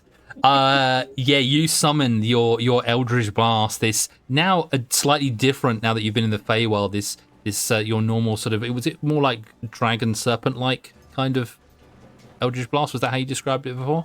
Yeah. My regular one is kind of a serpentine dragon, but I think we kind of said that in the Feywild it for some reason turned skeletal. Yes. Yeah, you have this more sort of skeletal kind of, and sort of elements of like the color's slightly different. I think more of a violet kind of color on there. Yeah. Original ice blue in here, violet for some reason. That's right. You send this out as this creature appears. You just release it almost as if an instinct to try and defend yourself.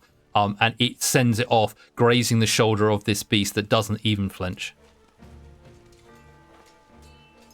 This was a bad idea. And knowing that it's bad to be in this close of a space, I'm just gonna move a bit to the side and hope that the tree will cover. Just be aware, because you're in this dense forest, your movement is all halved currently. Is what? Your movement is halved because you're in this dense and hard terrain, basically. So your movement is halved from what you currently would have. Oh, goody!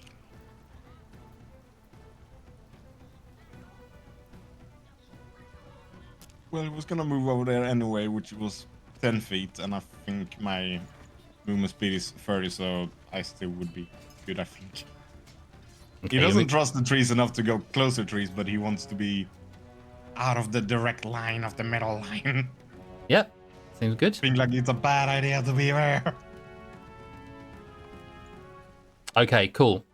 So, is that the end of your turn? Is there anything else you'd like to do? I don't think I have any bonus actions, so that is all I can do. Oh, wait, one thing. Wait. This will probably be an action to actually unhook the leash from Giggles. So I'll let you, if you're going to unhook him, I'll let you do that. You won't be able to move him on his turn, but if you want to just unhook him so he's free to move, then I'll let you do that as a bonus action. I'll say I unhook him so he wouldn't have to be dragged by me or anything, so he's actually able to move freely, because if I go down, I want him to at least be able to flee. Okay, perfect. Doggy be safe. We promised. All right, I so think it's pretty funny having a blink dog on a leash. yeah, I was gonna say he could get away other ways, but at any moment he just gone. Dog, let's move. Where did the dog go? Okay, all right, that's the end of your turn. Yes. Okay, now the Chernobog's turn. I should have said this earlier. If you guys want to move yourself like where you're currently situated, in case I mean, you have been caught unawares, so I kind of like the fact that you're not in maybe a particular order that sort of favors you. But if you wanted to move yourself in a slightly different position, maybe you can move yourself 1 or 2 squares over a bit if you want to. I'll allow you to do that now. I think I'd be more there, but I would probably have been in the front, so to speak. You will all have been very close together because you're all kind of disorientated in that. So it's kind of like you don't know, you didn't have a direction. So saying you were at the front is a bit difficult because obviously you were kind of lost at that point. But I think where you are sort of together at the moment, it kind of makes sense. But yeah, I'm gonna just stay where I am. I'm assuming that's where Galatier would have been. Perfect. All right. So Amros, you send off this bolt. And you sort of graze the arm of this creature, but it doesn't seem to affect. Its eyes are already burning red anyway, and it has this sort of like glow coming from it. As you back off, ready yourself for another ranged attack, possibly. The creature itself, on its hind legs, comes down onto all fours, and looks towards you all, and starts barreling forward, coming up against Kane. Who I will be piloting this evening as well. So the creature comes up and it is going to take a claw attack against Kane. So let's roll this.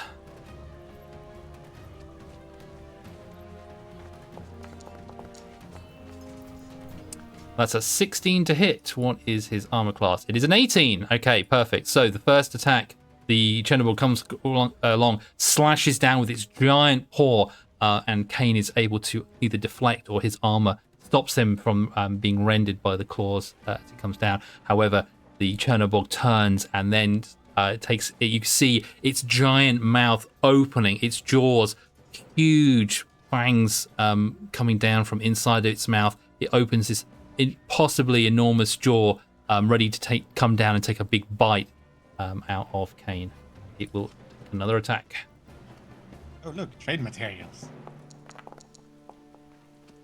Oh, and it only gets a 10. So the creature bites down, but its teeth get stuck in the armor. And although Kane is kind of sandwiched in between these giant jaws, his armor crumples in slightly just as the jaw's vice-like grip comes down, but the fangs are unable to penetrate. And with that, it is unable to get a chomp on Kane. That's That a is plus 8. That is a plus 8. Yeah, I got a Yeah, I'm more than 2. that too. So just finish him off before the other person has a turn again. Okay. And that is the end of its turn. Moira. Oh god.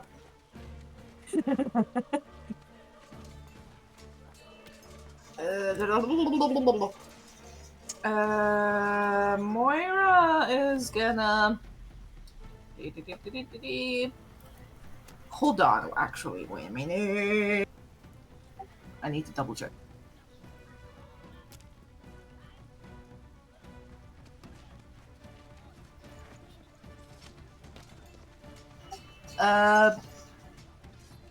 When it comes to spiritual weapon, because it's like a bonus action, but is because as a bonus action I can move and attack with the spiritual weapon, but is the casting also a bonus action? When you cast spiritual weapon, that's your bonus action. So as your bonus action, you create the spectral weapons, and they sort of they go around you, and then it says when you cast a spell, you can make a melee spell attack against a creature within 5 feet of the weapon. On a hit, the target takes force damage equal to 1d8. As a bonus action on your turn, so this is going forward from that, you can move the weapon up to 20 feet. Where in a direction you want. So you can essentially summon the spiritual weapon right next to the creature and then take the attack. That's all part of the bonus action. In the future, if you want to move it, that's the bonus action, and if you want to hit with it, that is the bonus action. So you you can move the weapon up to 20 feet and repeat. Oh, and repeat the attack. Yeah, so you can move it and attack in one bonus action essentially. Okay. And was it with when it came to the spells? If I want to cast it, then I need to use my action for something else. Like I can't. You can use an action. You can do another action, but it can't be a spell because you're using your spell this time for your bonus action. It could be a cantrip. It could be if you have an action. Yeah, if you have a cantrip that's an action, then you can. Yeah, but it can't be another spell.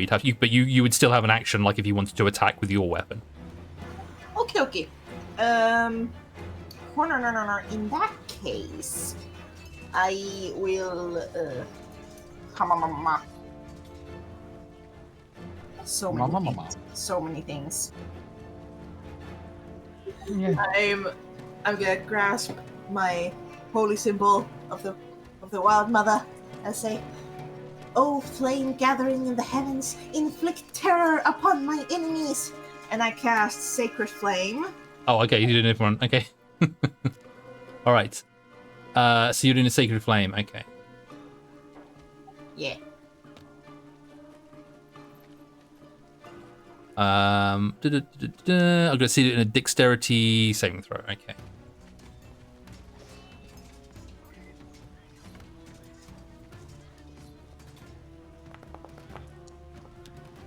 That's a 14. Oh gosh. I'm so out of touch. I'm so sorry. What is my DC? 12.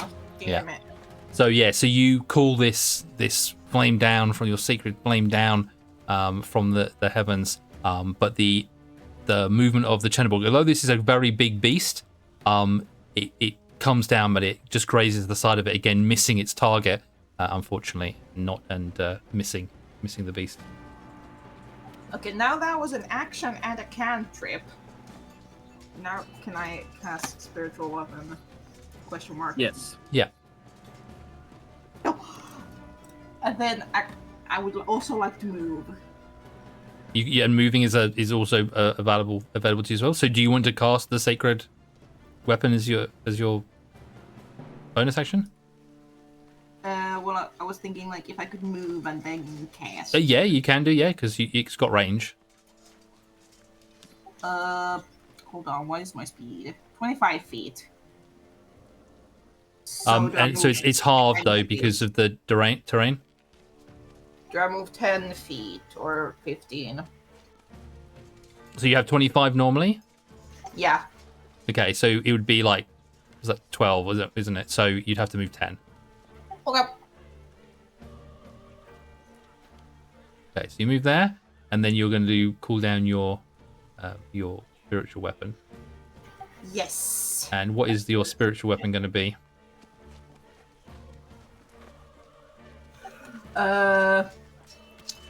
It is a what is it's the imagine the where like shepherds have the thing. The crook. Yeah, the crook. Okay. Yes. And where do you want it to appear? It was 20 feet, up to 20 feet. Okay, so do you want it about here? So yeah, where your mouse is there. Okay. There. There you are. And once again, I say to the heavens, I don't know, receive the judgment of the iridescent blade. Oh, nice. Can you see what I've drawn on the map? Yes, I can. You can. Okay, perfect. Awesome. So yes, so you say this out, and this magical crook appears by the side of the Chernobog, and it can make an attack. And this time I do this. Yes.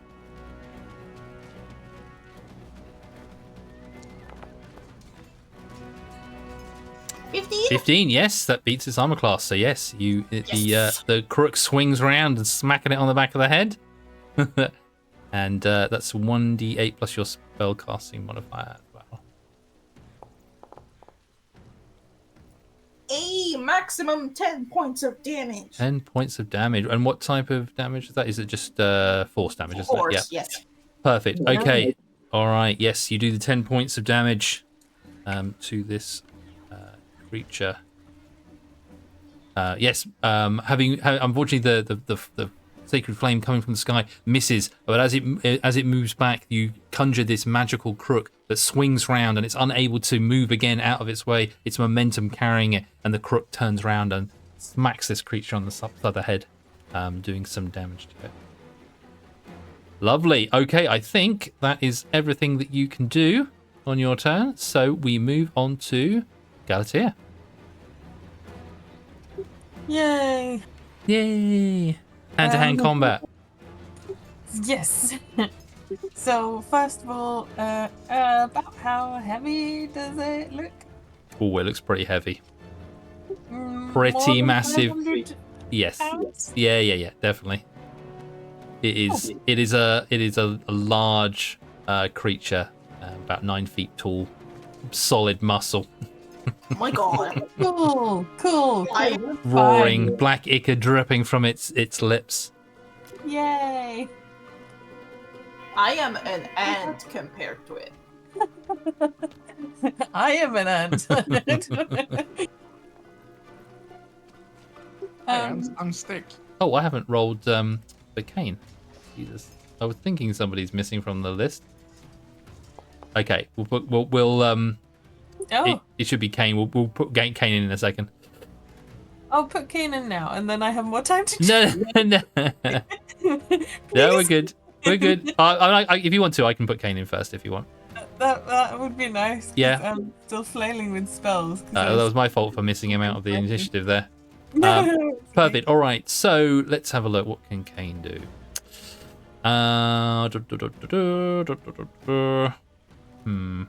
Standing right in front of it, which kind of limits some of the range stuff.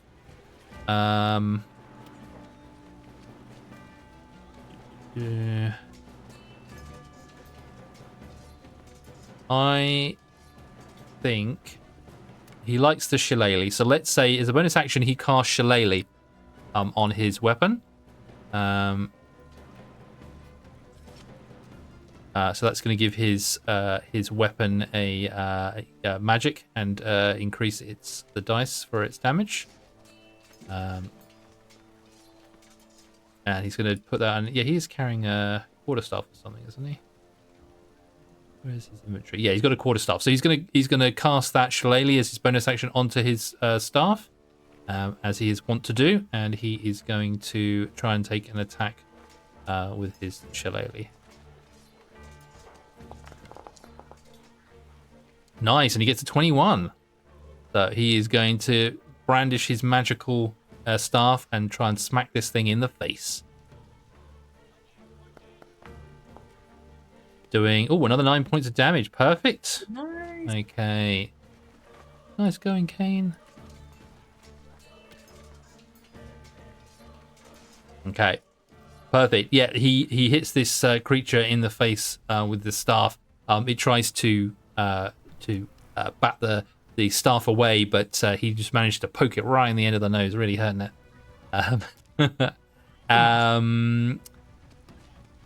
I think that's all Kane can do for now. That's his action, and as his action for attack, and his bonus action was casting shillelagh, and so he's not going to be silly enough to move out of range, so he is just going to hold his ground with this creature now. Sorry, Kane, if that is not what you would have done on your move. I am just piloting you, so hopefully we'll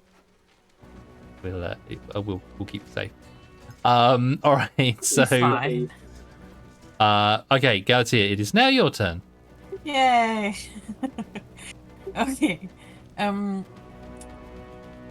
gonna cast Ray of Frost. Okay. Yeah.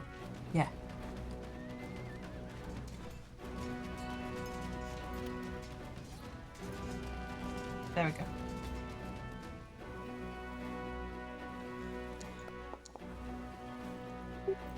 $15? 15 is enough, yes. Hell yeah.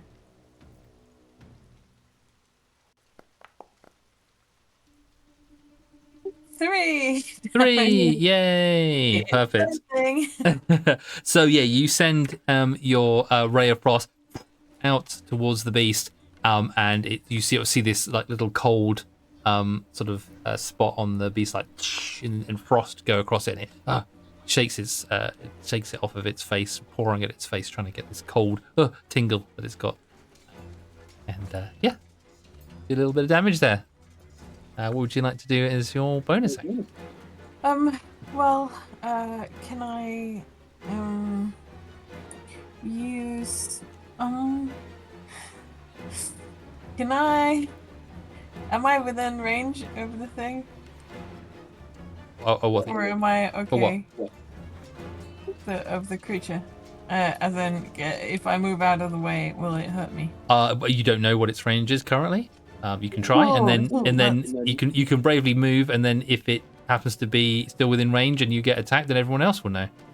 Oh yay! Okay. Cool. I'm gonna panic and That's a free action. Just sort of disappear into a little poof of silvery mist, and I will teleport. Oh, you're going to use your bonus action? Is that is Misty Step another spell, or is that going to be? Oh, it's another spell. Yeah. Shit, I forget that I can't do that. Yeah, because you've already used. Oh no, because the first one was a cantrip. Is that a bonus action and a first level spell? Because Freya's Frost is a cantrip, isn't it? Yeah, it is. Yeah, so if that's a cantrip as your action, if you've got a bonus action that is a spell, which I believe that is, then yeah, that's fine. Yeah. Okay. Cool. I was hoping so. Yeah, I was just suddenly thinking of a spell, but then I'm pretty sure every time I've used Misty Step, it's been a bonus action. Yeah, bonus action in one. Yeah, Yeah. Yep, it's all good. Carry on. I'm gonna disappear and Okay. reappear. Far away as possible.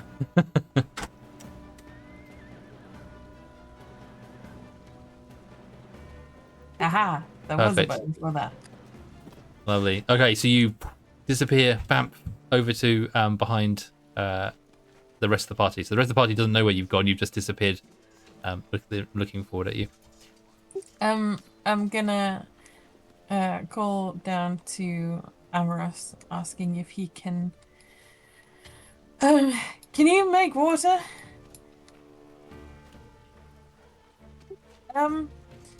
If you get water on it, I can do a thing. And that's it. Okay. All right, and we move on to Tisvan. Hello. Okay, I've been thinking about this for a little bit, but Tisvan will also use his bonus action to poof, so to speak, as long as he can see down there. Yeah, that's fine. Yeah, you can sort of see the vague area where you want to go. So he will use his Blessing of the Raven Queen to teleport behind this creature. This also gives him resistance to all damage until his next turn. Nice. Wow. And then, since Tisvan will, as usual, pull out his glaive and try to slice this creature. Perfect. Go for it. Advantage since we're flanking, yes? Yep.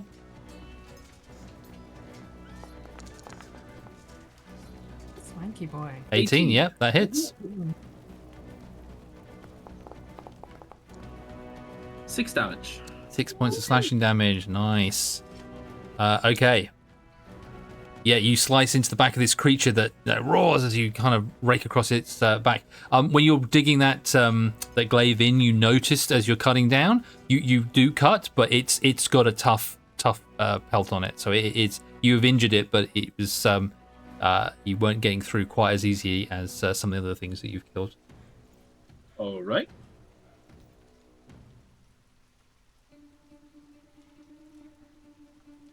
And yeah, I'd say that is my turn. Okay, perfect. All right, it's now Giggles' turn. Giggles, what are you gonna do? Let's go, Scooby-Doo! Oh no. Well, I think for the moment,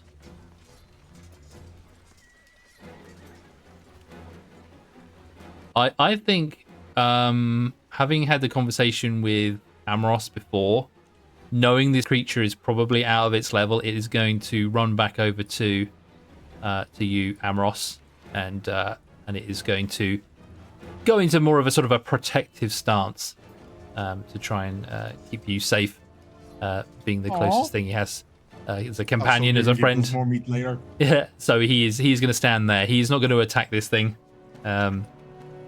He's gonna defend you. If he has to fight it, he's gonna do it in defense of somebody else rather than himself. So, and as he comes and he does that, Amros, it is now your turn again. Yeah, I looked through my options, and from what I could tell, I could not Sargatia. I cannot create any water.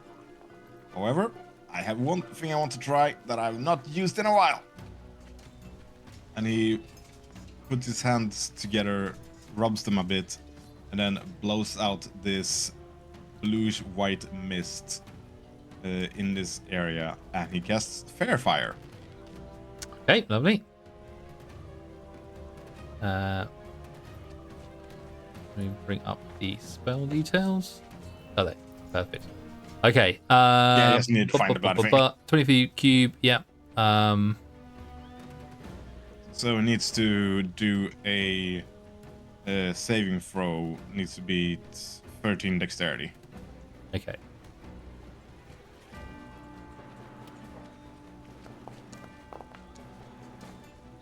Oh, and he gets a 12.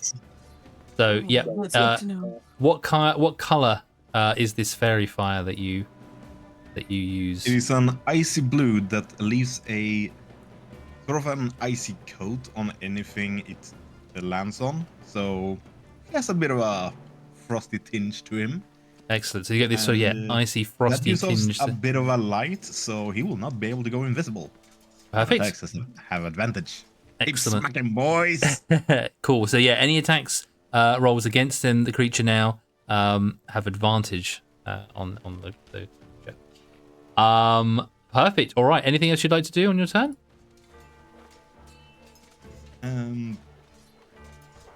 Other than taking another step back and going, just leaning back to gently, what's it called? Pet giggles along the back, going, "Good boy, stay close to me, and we make sure we get out of here." Perfect. All right. So the large bear-like creature in front of you, Tisfan, is now in a nice sort of like frosted blue hue around its edges, making it illuminate, being slightly easier to see than it had previously been. Not that you'd have much trouble seeing this thing, seeing as it is towering in front of you. And with that cut that you gave it on its back, it turns around from facing Cane, and it tries to bite down on you, I think. All right. So let's have a little go here. Does a 15 hit you? No, it does not. It does not. Okay, so once again, it comes down, biting down onto you, trying to grab hold of you. Presumably your armor as well, holding up its own against this enormous beast. You're not quite sure how this creature, its jaws, basically surrounding your body as it comes down to bite, is unable to break your armor and get through. So stepping back again, it then brings up one of its claws to try and smash you instead. No smashing, please. Oh my god, it can't hit for toppy this thing. Oh All right. my god. 15 again misses. So yeah, it batters down. So very similar to the attacks it made against Cane. A bite and a hit from its claws. Just can't penetrate your armor. And it roars out in anger, unable to make a mark on either of you. The creature decides to, it's going to move out in from between you, and it is going to move up on its way here. I think it's probably going to. How many is that? That's only like 5 that way, isn't it? 5. Yeah. So as it's moving off, do you want to take a attack of opportunity? Where it is right now, it is still within my range since I have a glaive. Yeah, it's going to move again, so I'm giving you opportunity to attack it now before I move it. Yeah, okay. Yeah, then absolutely. Cool.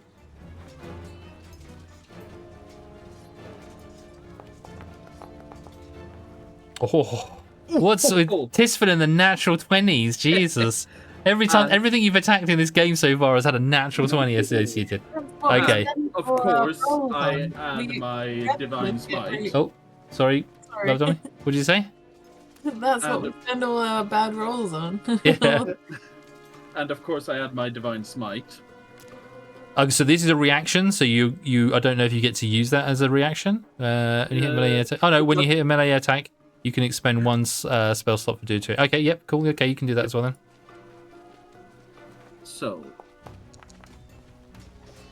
So that is 8, and then plus a full die, so that is 18 for that. Then divine. So that's 8. So 18 for the standard damage. Yeah. And then 2 extra d8 for divine smite, which is another 10. So 28 damage. Perfect. Okay. All right. Yes, this damage, as it tries to move out of your range, you bring your glaive up or down, depending on which angle you're doing it, and slice into the back of it, putting this more of a twisting motion into it to cut through his tough hide, channeling your divine energy in through the gash as well. You hear this thing roar as you actually slice it up the back, doing it a significant wound. Nice. But the creature is still moving. So 5, 10, 15. It's going to stop there, I think, because it's got then a couple of people in range of it now to do things. So, however, it's done its action. So that is the end of its turn. And now it's Kane's go. So let's see, Kane, what have you got we can do here? So if you look at your spell book,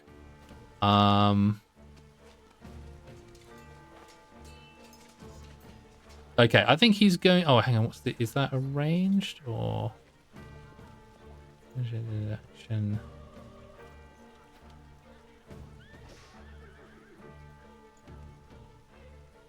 I was going to do Toll the Dead because that's something that he uses quite often, I think, as well.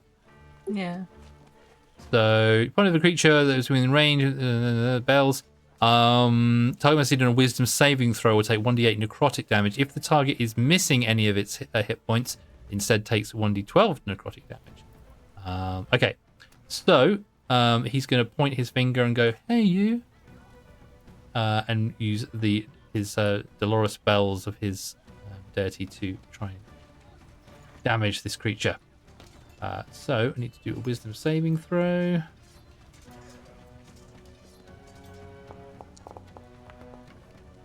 Oh, which is an 18, which succeeds. So unfortunately, I don't think it does anything because it's only a cantrip, isn't it? Yeah. So the Dolores bells go ringing out, but the creature itself ignores this attack. All right. So that was the action. So bonus action. What bonus actions has you've got? Done the shillelagh, healing word. Oh, he could do the Shield of Faith. Oh no, hang on. Shield of Faith that's a level 1. No, he can't do either of those. No, so he can't do those ones at the moment.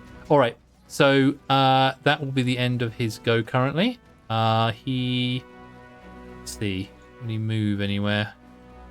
I think actually Kane might move up to Moira in defense. Oh my god. Probably would, yeah. Okay. And having said that, Moira, it is your turn. Upon the creature approaching her, Moira screams Eh? in a roar. You evil, evil man, Faye. Me? Me is the beast. The beast. Or the beast. I have no touch spells. God dang it. Ah! It's alright, he does. It's called Squash Mouse. And then the thing being like a werebear is Yeah. amazing. Well, my plans are gonna have to change, unfortunately. Oh my goodness. Oh my goodness, oh goodness, oh goodness.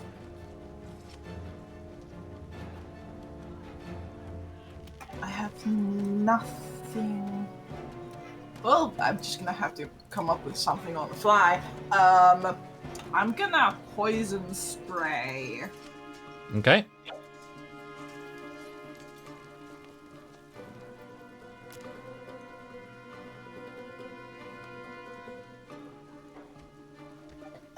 Hold on. Where are the no? There's no materials. Okay.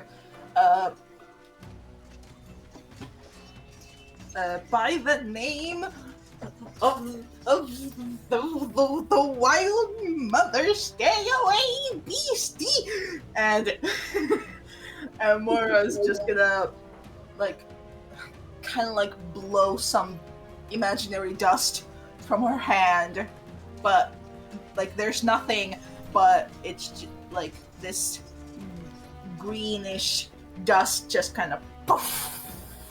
Okay, and this poison spray, you blow it into its face as it comes towards you. It is going to... Oh, it's got a natural 1 for its thing. Nice. Yeah. I'm hoping on my next round of the Chernobog it actually starts rolling higher above 7 because it's a bit anticlimactic when the creature No. can't get above 7. No, this it's is fine. It's fine. It's Yeah, fine. It's yeah. fine.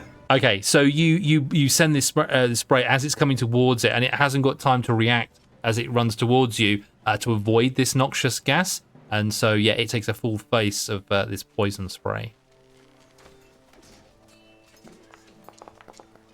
Congrats, Moira. You found bear spray. Perfect. All right, 7 points there. bear repellent.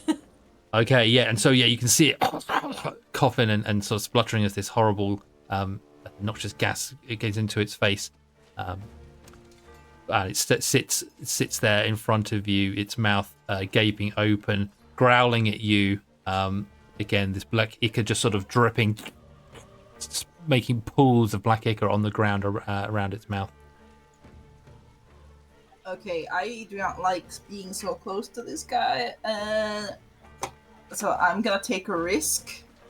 It's fine. I'm sure it's gonna be fine. I'm gonna run away. It's fine. I have a thing. Okay. If I just, that would be 5, 10. Yeah.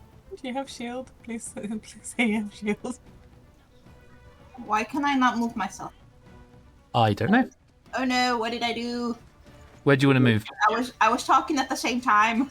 Try and press that Are you same. are you in the right menu? You have to pick on the little a token control at the top left. You have to make sure you clicked on the little person icon to make sure you can control your character. No. Oh no! No? Where would you like me to move you? Like. Here? There. Yeah. Yeah. Okay. Perfect. So as you try and move, the creature is like snuffling like that. There's poison in its face. The Chernobog sees you try and move, and it tries to reach forward, extending its neck, trying to take a bite out of the little morsel as it tries to run away from you. I am gonna invoke Nimble Dodge. When attacked by an attack of opportunity, you may use your reaction to impose disadvantage on that attack. Perfect. All right. So he's going to make this bite, but with disadvantage. Yes. You're going to try and jump between its jaws. Okay. Disadvantage. 2 12s. That's a 20. Ah! Yeah. Okay. Jump. Okay. Yeah. It was a good effort though. It was a good effort. It was a good effort. It was, yeah. Very good effort. Okay. Let's see what the damage would be. So as you try and jump between its jaws and move out, the huge mouth of this beast slams down on you, its fangs piercing into your skin. You take 14 points of damage. And let me just find the information I need.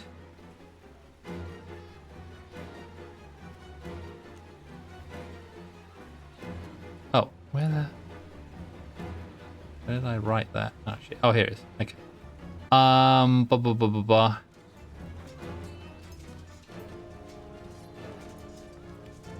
Breathe for a second.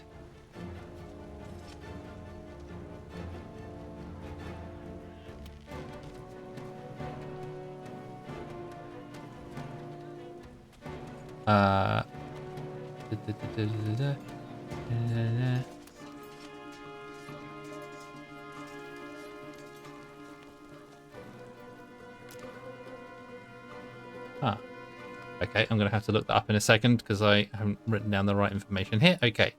No worries. Mori, did you want to do anything else? I would like to bonus action whack with spiritual weapon. So you did your action, which is your spray, and then you moved away. So yeah, you got your bonus action. So yeah, you can move the I'll move that for you in 1 second. Just bring it up. Something that I need to read in a second. Okay, perfect. Right. So let me see if I can move the. Oh, I can't move it. I can only do that. Okay. So are you gonna move it to like here?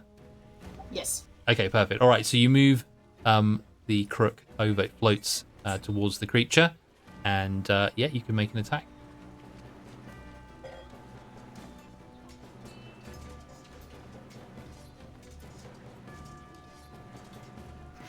Wait, does attacking with it Oh, sorry. cost me a spell slot? No. It can just attack. Once you've cast it, it's out for the duration. So you basically can get it to move and swing. So it just counts. It's just an additional. It's just an additional attack for you. So if you go back to where it was, you just bring up the information for the spell again, spiritual weapon. You can then do an attack roll. Ah, there we go. Cool.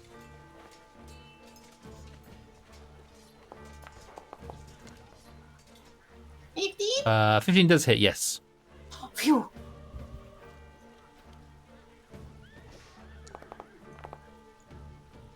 Four points of 4 damage. points. Okay. So yeah. So as this thing bites into you, it.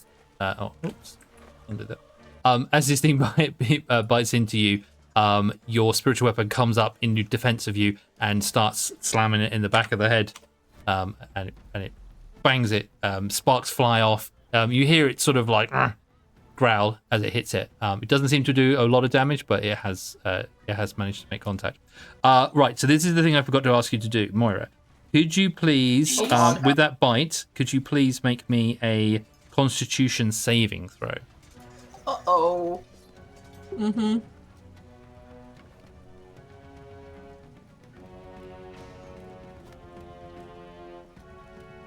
Wait, hold on. There it is. Wait, Constitution. Yes. Sorry, I almost made a wisdom saving throw.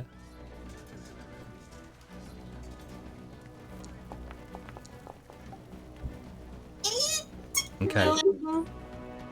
All right, Moira, you feel as the jaws and the fangs bite down into your little mouse's skin. You feel this.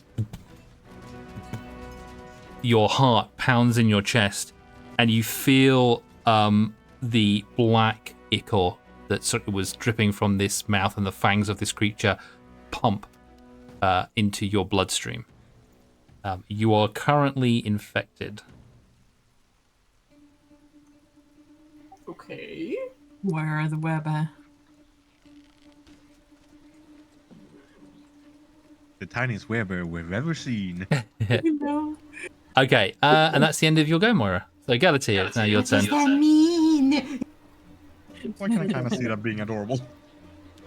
Well, we don't know if they're werebears at all. This is just me hoping. Right. I'm gonna call out to Moira, seeing this whole thing.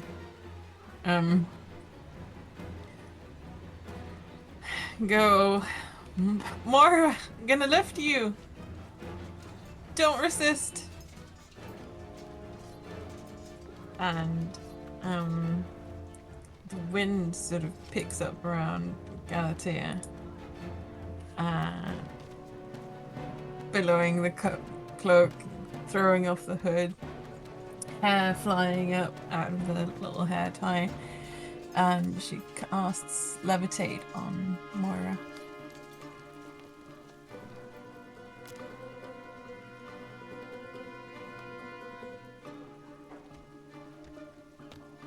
And I'm gonna put her 20 feet up in the air.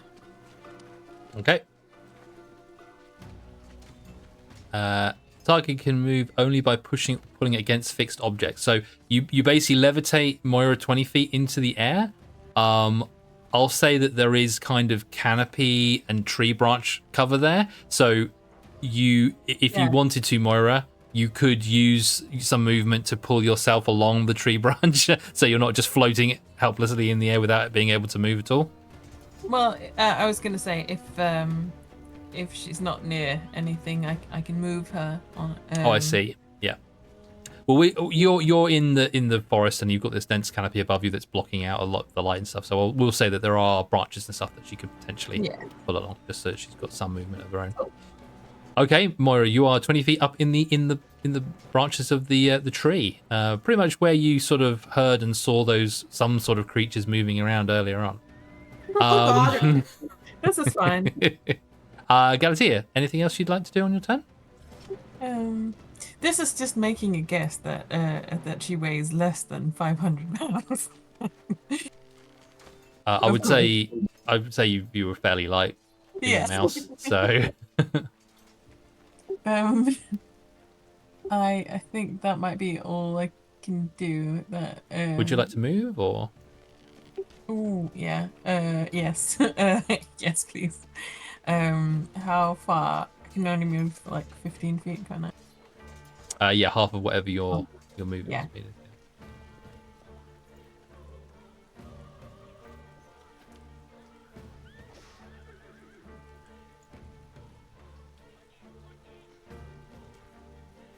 Okay. We will move on to Tisman then. Hello. Yay! So Tisvan will start by casting Hunter's Mark on this creature. Okay. Then he will move close-ish. He'll move there since, well, Yep. he has the range for it. Yep. And he will strike with his glaive. And right, he still has advantage because of the fairy fire, right? That's right. Yes. Oh, now that Moira has moved away, did we see what the range was of the creature? Well, she got attacked when she tried to move away, and she was standing right close to it. So you don't know what the range is because she got hit anyway, regardless. Right. As soon as she moved. But I thought she moved after that. Oh, right. So oh, she was standing within 5 right. feet of it. If she had been like 10 feet away and then moved, then you could say, oh, okay, it's got a 10-foot reach. But she was right up close to it. 21 does hit, yes. Yes. So, first, regular damage. No, wait, sorry. I rolled the... That was wishful thinking. There we go. So, Okay. 12. Oh, 12 points. And another 6, so 18 points of damage. Nice. Perfect. Okay. Yes, again, you slice into the back of this creature. It bats its arm back, but you, with your extended reach with your glaive, it isn't able to reach at that point, and its arms flail wildly at your glaive, trying to knock it away, but you manage to dig it in there, working into that cut that you put on its back previously as it tried to run away, and making sure to take advantage of that wound. Lovely. Anything when else? he hits, Tisvan will roar at the creature. Don't you run away from me! nice. Excellent. All right. Is anything else you'd like to do on your turn? No, bonus action. Yep, I'm good. Perfect. All right. Right, Giggles. The creature seems to be coming towards you, or at least in your direction, Amros. So Giggles is going to go into defense mode and try and protect you, seeing Moira being bitten as well. So he's going to step forward and he's going to now try and attack the Chernobyl. He has got, bite attack. Let's see.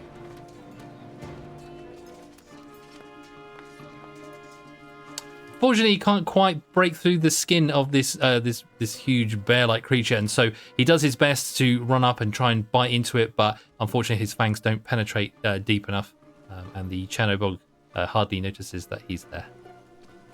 And he just sort of whimpers a little bit and is like disappointed with himself, but stays close, knowing that the Chernobyl will probably smash him into the ground if he tried to move.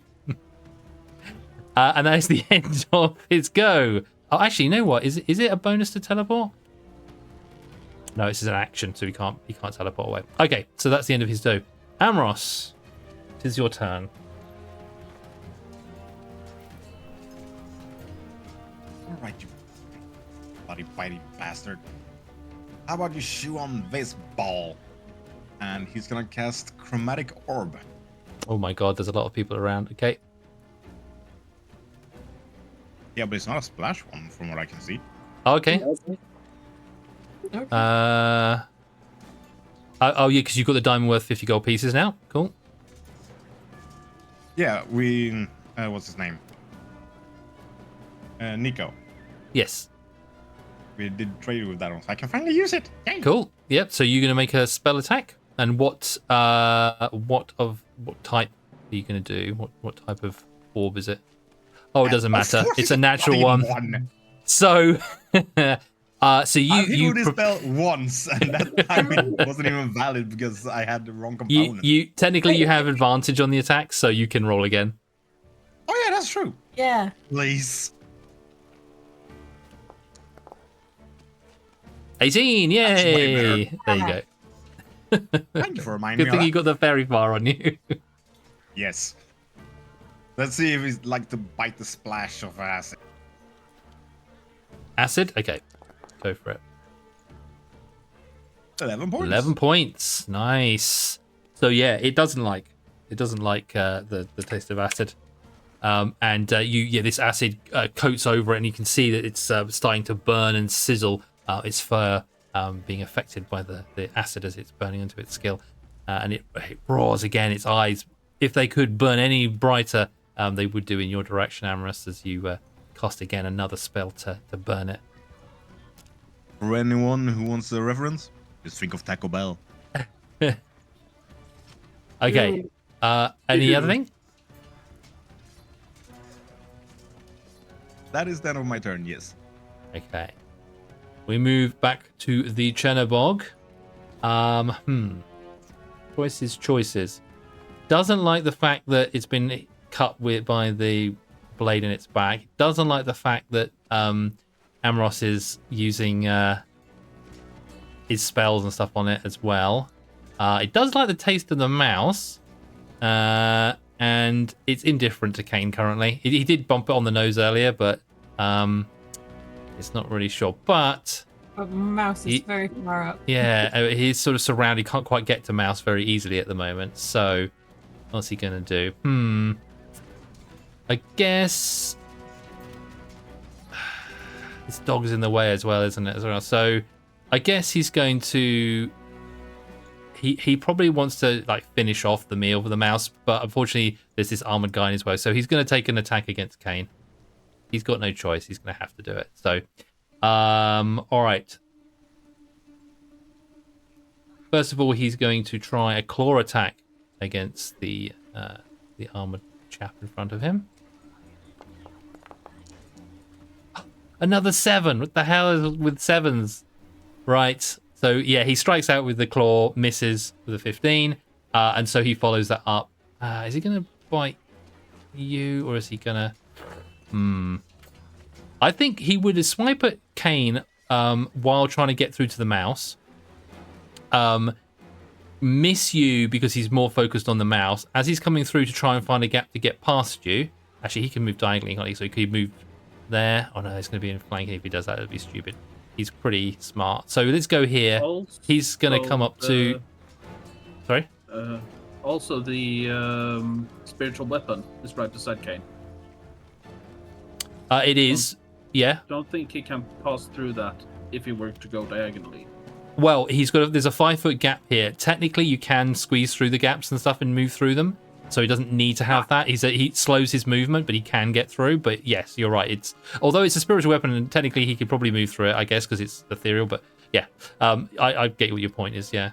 But in any effect, he can't get through. He's trying to find a gap through, and he comes up towards you, the source of his misery, being slashed in the back, and he's going to attack. But the blink dog first gets to choose whether it's going to make an attack of opportunity, which, good boy that he is, he's going to try. So. He's going to try and take an attack against the bear as he goes past.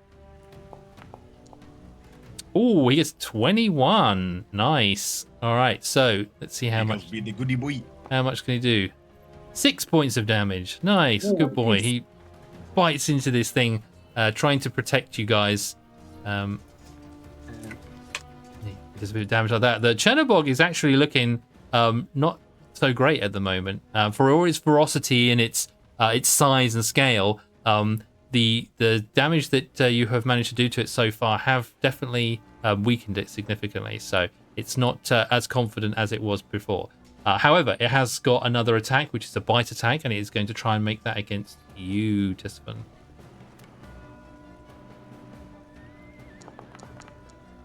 Oh, bloody. Ooh. Well, there you go, 12, and he misses. The big bang. This is what happened in the last fight, I think, when you were up against the bad guy as well. It couldn't roll for toffee, and you guys were getting like natural 20s, and I was just like, this is really kills the big bad. All right, well, we're still terrified. He's still terrified. Still got Moira.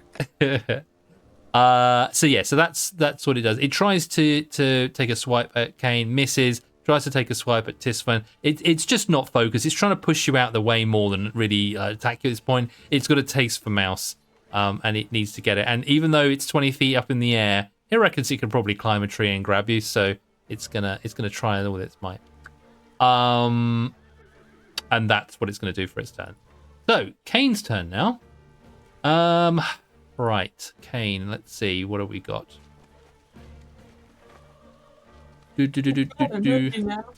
Sorry? I'm glad I moved you now. Let's see. Do we do... back at the creature.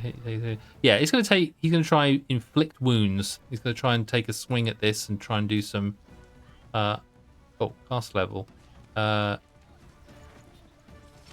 Yeah, let's do first level. We won't do it any more than that. Okay, inflict wounds. Yep, that's a unnatural 20. Perfect. So that goes on unnatural one. It's a dirty 20. Dirty 20. And let's do some damage. Let's see how much we do. We do 17 points of necrotic damage. Ooh, that's pretty good. Pretty tasty. Okay. How's it looking now? That is... what did I say? 17, yeah.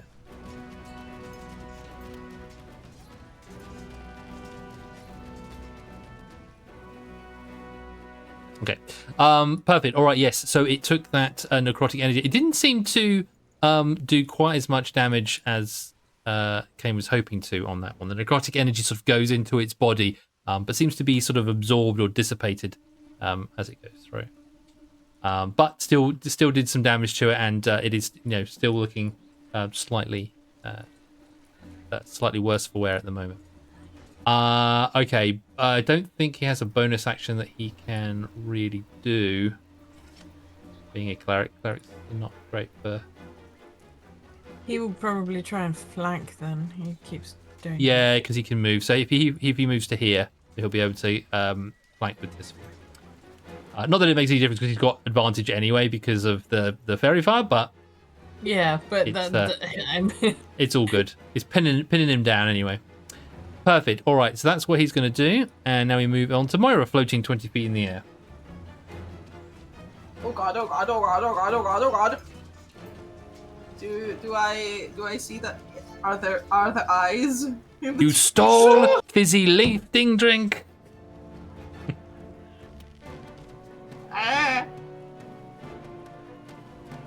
You're just floating towards the fans at the top of the tower and the Charlie's Chocolate Factory. I knew it. Do I see any spooky eyes in the trees? Give me a perception check.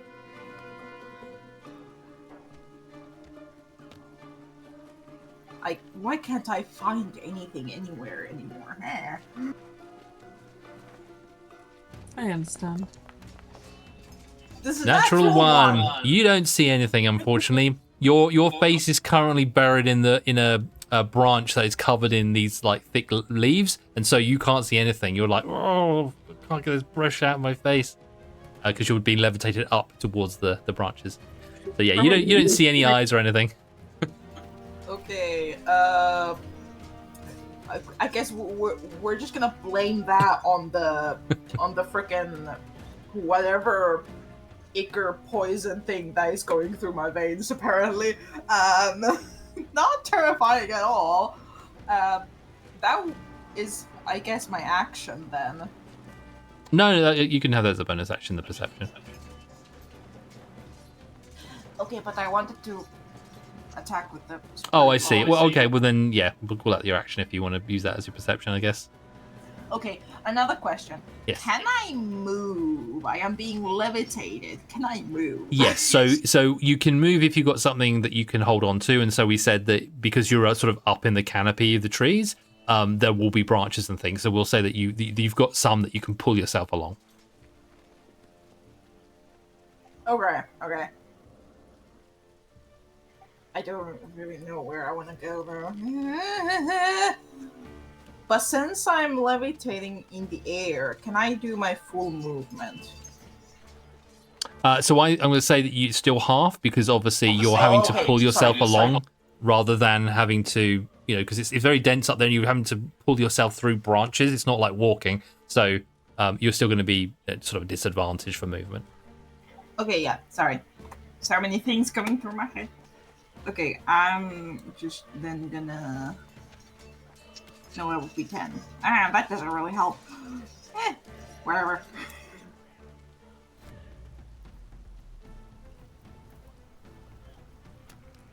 It's doing that thing again! You're seeing what thing? I can't move my character! All right, we'll just point where you want to go and we'll move you. Okay. Thank you. So you move over there. Perfect. I recommend reloading. And then you want to attack Yes, spiritual as your bonus weapon. action. Okay, cool. So give me an attack roll.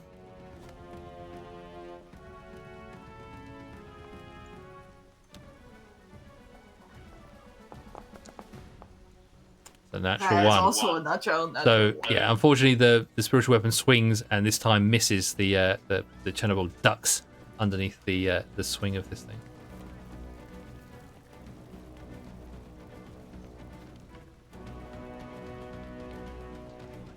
Okay, is that the end of your turn? That is all. Okay, Galatea, Yeah. your turn.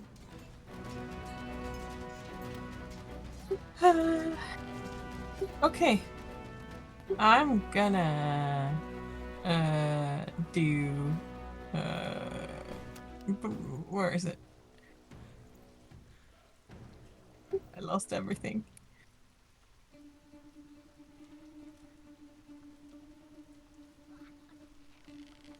Magic missile, I think. Okay. It's 120 feet, so it should be within range. Yes.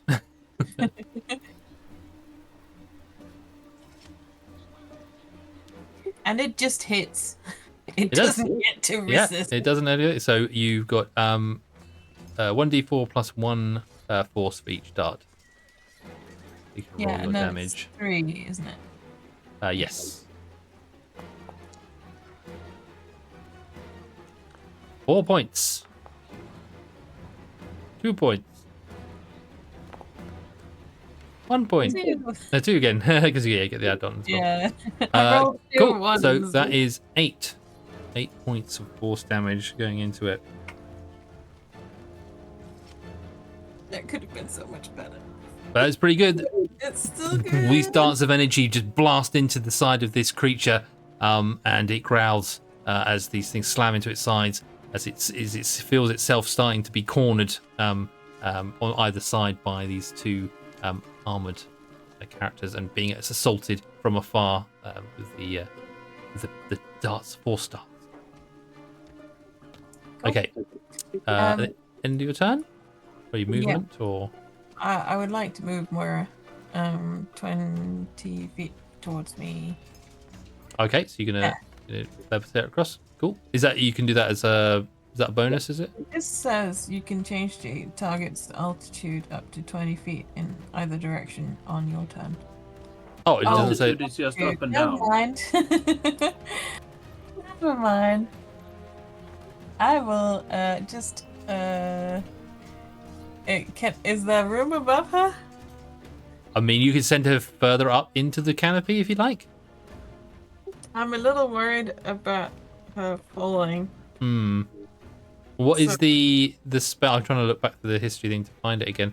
Levitate. Here you go. So it lasts for 10 minutes. Oh, when the spell ends, the target floats gently to the ground. Perfect. Okay, so you're just going to fall out of the sky, so that's all right. Then. So can I just, if there's room above her, I'll just move her up a bit. Yeah, I guess it doesn't have to be like a willing creature. You're just doing it. So you just move. Well, Moira, are you holding on to the branch to stop yourself from going any further up, or are you happy to go further up?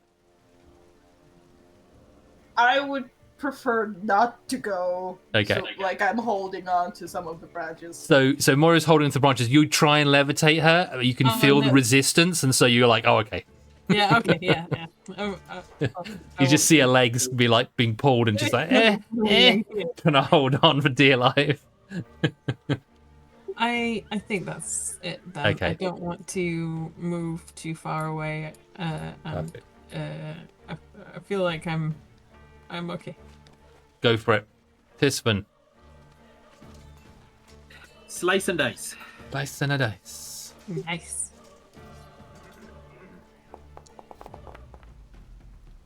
19. Yep, that hits. Are you making me want to play WoW again? That is 10 points. Nice. And then another d6 for Hunter's Mark. Okay. Hunter's Mark. 13. Perfect. All right. Yes. Again, you slice into this creature. It's looking a lot more worse off now. It's definitely bleeding, but you notice that the blood is again this kind of black ichor that's pouring out of its side. So now it's more black ichor on it now than it was before dripping out of its mouth.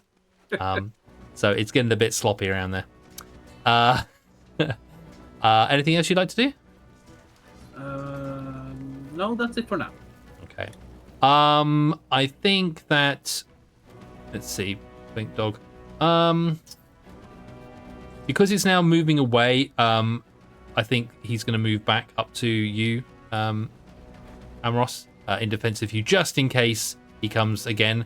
And it looks like it's well injured and being surrounded by the two armored guys. So I think Giggles is better off defending you just in case it somehow gets close to you. Okay, and top of the round again, we have Amros. Well, I'm out of my usual spells. Because apparently my Fair Fire took my first level spell instead of the Pact spell for some reason. But Oh, yeah, you had that Use before. any of those anyway, so Eldritch Blast. Let's blast this boy. Go for it.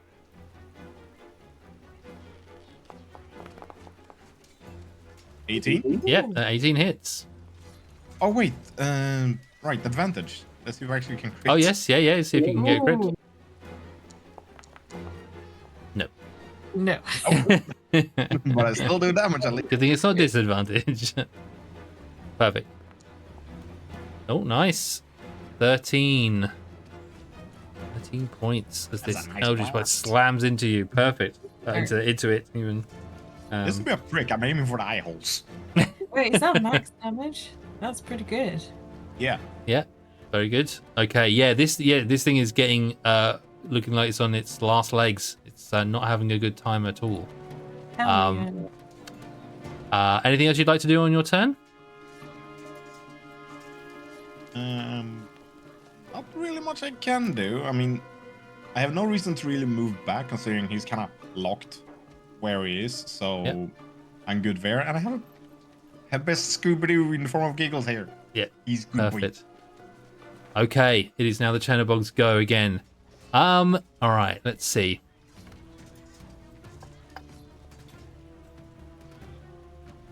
Okay. The creature, bleeding profusely, looks at between you, Tisvan, and Kane, and looking up at Moira, its lips drooling, almost appearing as if it is hungering, salivating over the taste of the mouse. But Moira floating snack.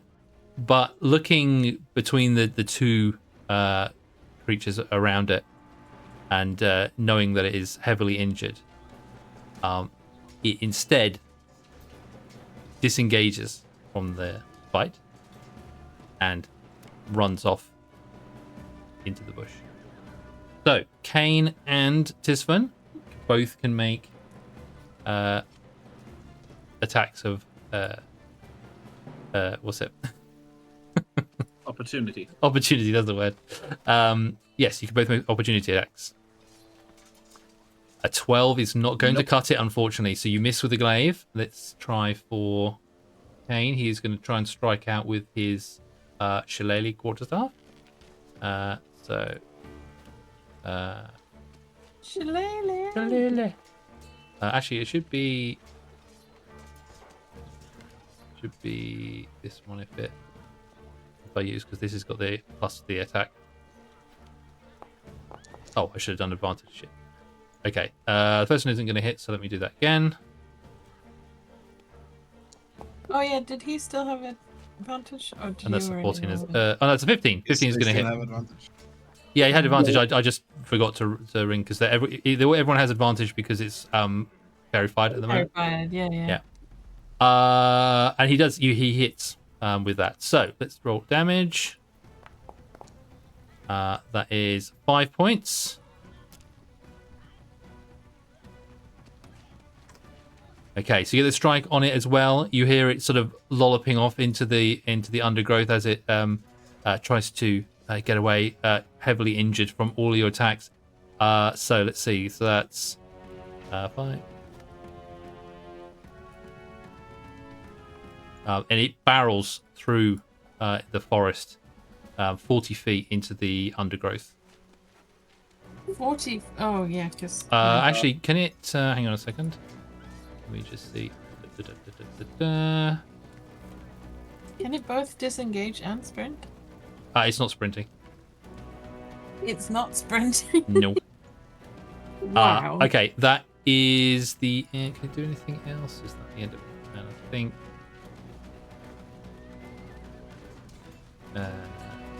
Yeah, that's what it can do. Okay, the Chernobog runs off into the forest. Okay, it's now Kane's go. And Kane, have a little look here.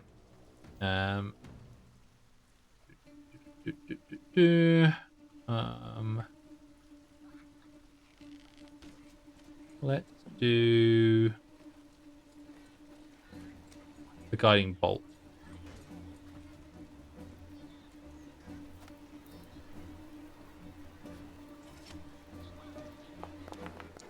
Oh, he's got advantage pressing the 1. Okay, that was going to miss anyway, so let's do another attack.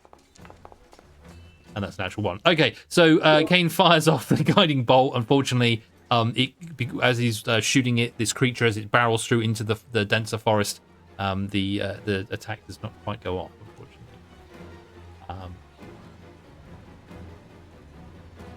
And what's his movement? He's only got 15.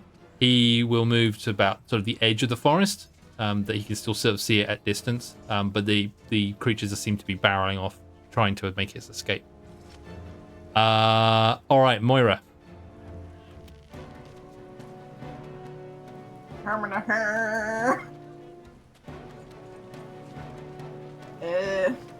I would like to move closer to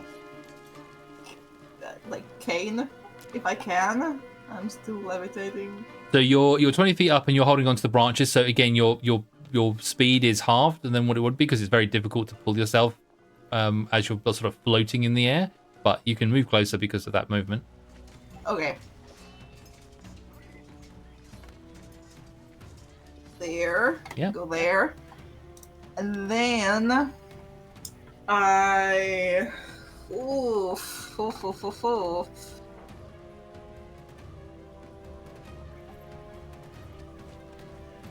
Oh, shoot. Frick.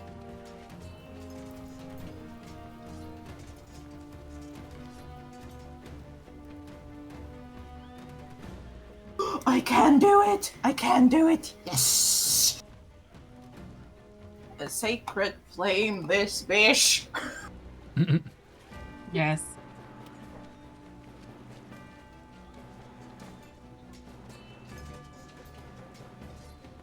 Okay, target must make a dexterity saving.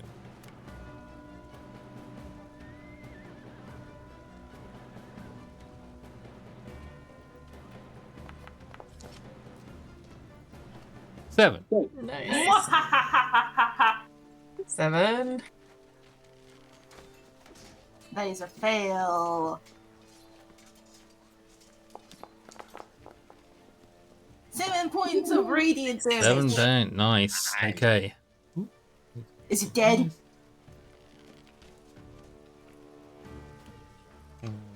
It's not quite dead. It's definitely took that damage, and it did not like the radiant damage. But it is still currently alive. Okay. Anything else you'd like to do? I don't think so. The spiritual weapon, I don't think has enough movement for. No, to it get hasn't got enough that movement to far. get into it.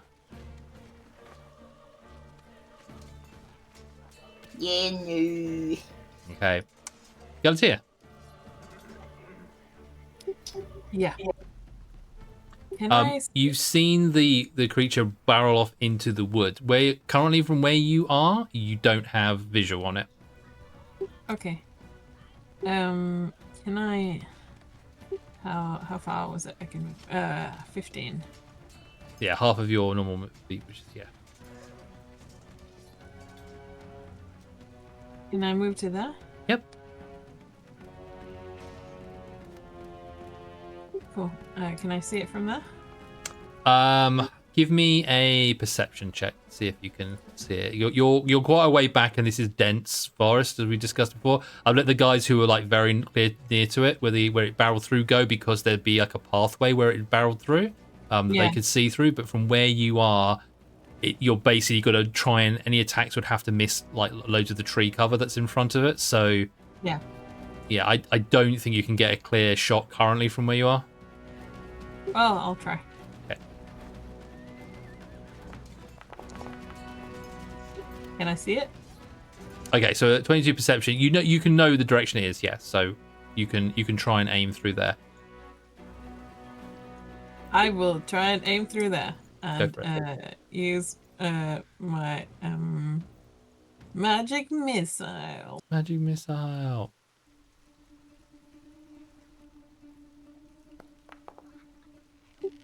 2, Why? 3. Oh. Oh, nice. So 5, 6, 7, 8, 9. 9 damage. 9 points. Pretty good. Wait. 10 damage? Oh, 10. Sorry, yeah. Can't count. Or these bolts fire off into this creature, and you hear it hit into it. You hear the creature howl. It starts. It's still moving through the forest, but it does not sound good. It sounds like it is an inch from death. It's got like 1 hit point left. Yeah, it's sagging on. But I believe that's everything, Galatea. I think that's all I can do. Okay, Yeah. Tisfin. All right. So I'm gonna move 15 feet because it's still half movement, right? Yes, it is still half movement. Could I see like right in front of it here? No, you're looking into the only reason I'm allowing you to be able to see the creature is because it's large and it's barreling through the forest. At the angle that you're at the moment, there would be like a hole where it's going through, but you can't see in front of the creature because it's barreling. But I can see behind it. You can see it behind it, yeah. Then I will use my Blessing of the Raven Queen again and teleport right behind it. Okay, Yes. perfect. And swing. Go for it.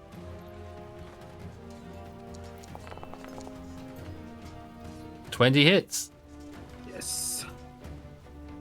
Kill it. Kill it. So that is 6 plus a d6. So that is 11 damage. 11 damage.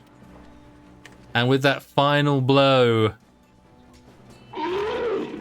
The creature howled out one last time Yes! before collapsing. The great big shake of the ground where you stand, Tisvan. Yes.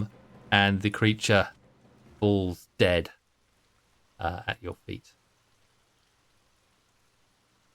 The Chernobog laying down in front of you, the black ichor of its blood pouring from its body, but also from its mouth as well. Lies motionless and quiet. The lights, the red lights in its eyes, flicker and slowly dim. This one will pick its way around to the front of the body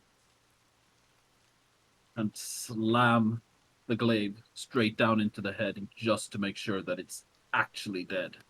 Okay. Before you do that,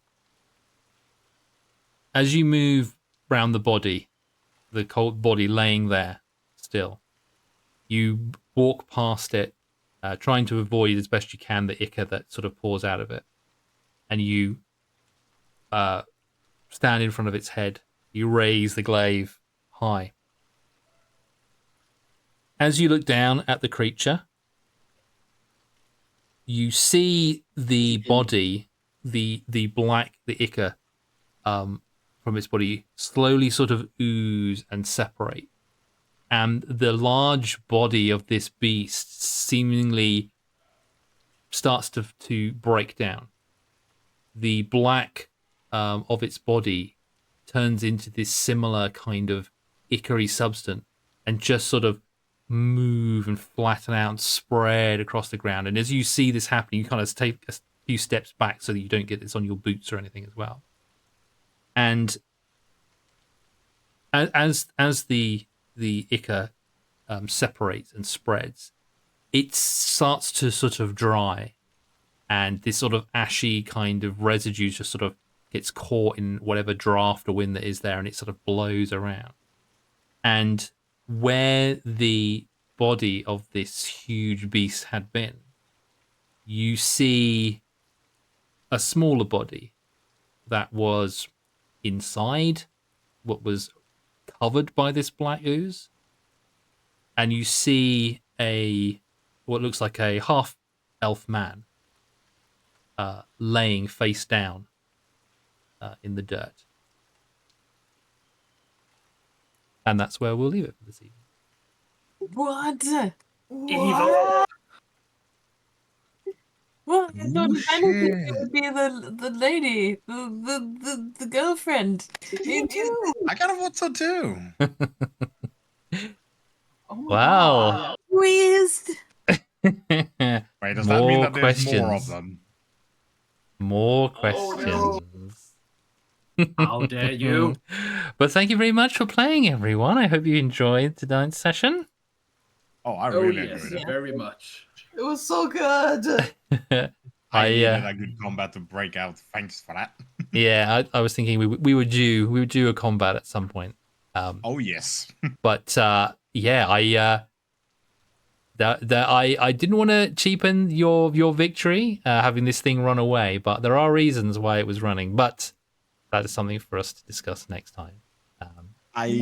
One thing I wanted to ask you, Faye, by the Yes. way, is in this area, would I have been able to actually pick up like flower petals or some finer sand, or maybe a cricket? Sorry, can you repeat that? In this area, I just noticed I actually needed it, but would I have been able to like find rose petals or some fine sand or a cricket? That's stuff you could probably find at the apothecary. So Okay, we'll it was say more- perhaps It when was you go more back there. because if it was in the area, I was actually planning to cast sleep on the bitch.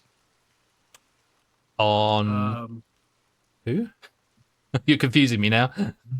I was planning to cast sleep on the beast so that it fell asleep so we could move up and surround it. Oh, I see what you mean. I mean, unless you had those. Oh, was that a first level spell or something you had like at the beginning, or is that something you've learnt since? it's a first level spell that I grabbed at the beginning, Okay. but I had a spell focus, not a spell component pouch. Right. Rune, as long as the spell component doesn't say a price, you can substitute that with your spell focus. Yeah. Oh, well, I So never that- freaking mind. Yeah. So those I'm things. still not used to having components and stuff like that. Yeah. I pretty much only played melee combatants before. This is pretty much the first time I play a caster focused. Yes, that's fine. I mean, yeah, that Disman's right. That's what you would have instead of the items. The diamond had a 50 gold piece value, so that's why that needed to be an item that you had. So those items, if I was going to say, regardless of having that, if you have the spell focus, yes, it replaces them. If you had items and you didn't have a spell focus for some reason, then I would say those are easily obtainable items. You would just grab them either. If you're in the real world, in the mortal realm, you'd be able to find them no matter what anyway. But now you're in the Feywild, they might be slightly hard to come by, but you can pick them up reasonably easy. You just have to let me know that those are the things that you pick up along the way. But in this case, it's a moot point because you have a spell focus that allows you to replace those elements. So Well, it died either way, so it works out. exactly. Perfect. Well, very well done, everyone.